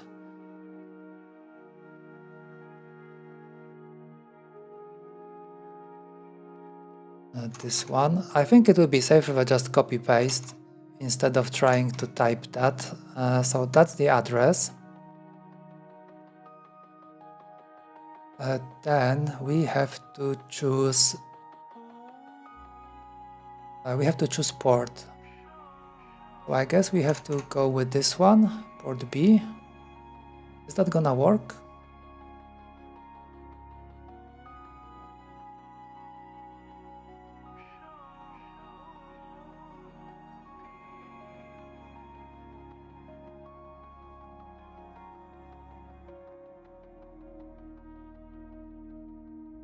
Okay, now we have to, it's not gonna be this. Okay, command GP. Oh, I think I have to search for this.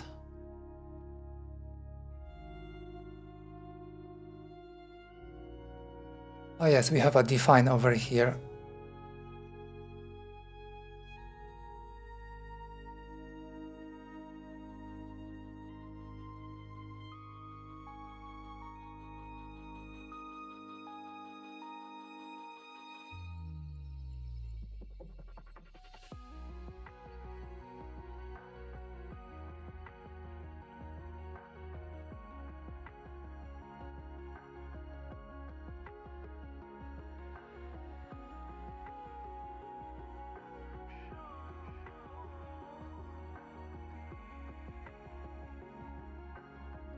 We have these commands over here, and the command over there, it's okay, GPIOA.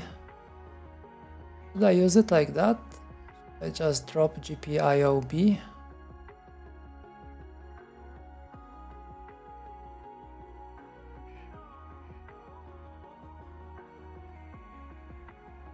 Like this. Well, it would be best if we, because there might be some other stuff, right? But like at the same time, when we'll be enabling caps lock, I probably won't be typing anything. The issue here is like if I send a whole register right now, so I'm gonna overwrite whatever key was there at this moment in time. Okay, for now let's just see if it even works. So that's gonna be and a 1, yes. 8. 1, 2, 3, 4, 5, 6, 7, 8. Okay, that should do it.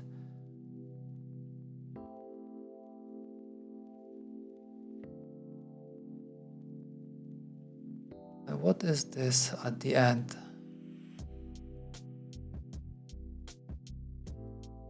Okay, so that's the config, right? So that's the register or the bank, so GPIOP. I don't have much confidence in it.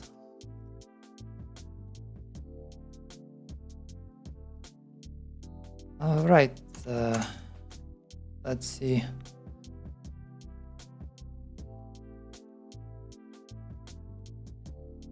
Let's try compiling it.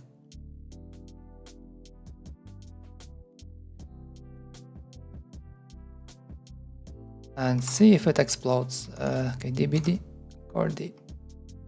And we have an error. Perfect. Of course, we have an error. Right. I was expecting that is not the correct name. Undeclared. Okay, so what should be the name? So I guess it's gonna be the same as over here. Although it's kind of weird. We have these enums over here. Does it work?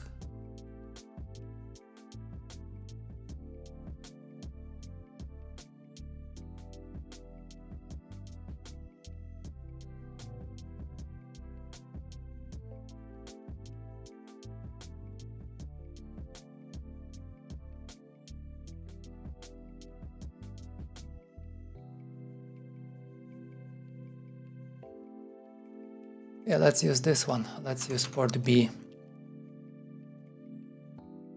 I guess it makes only sense to use it like that.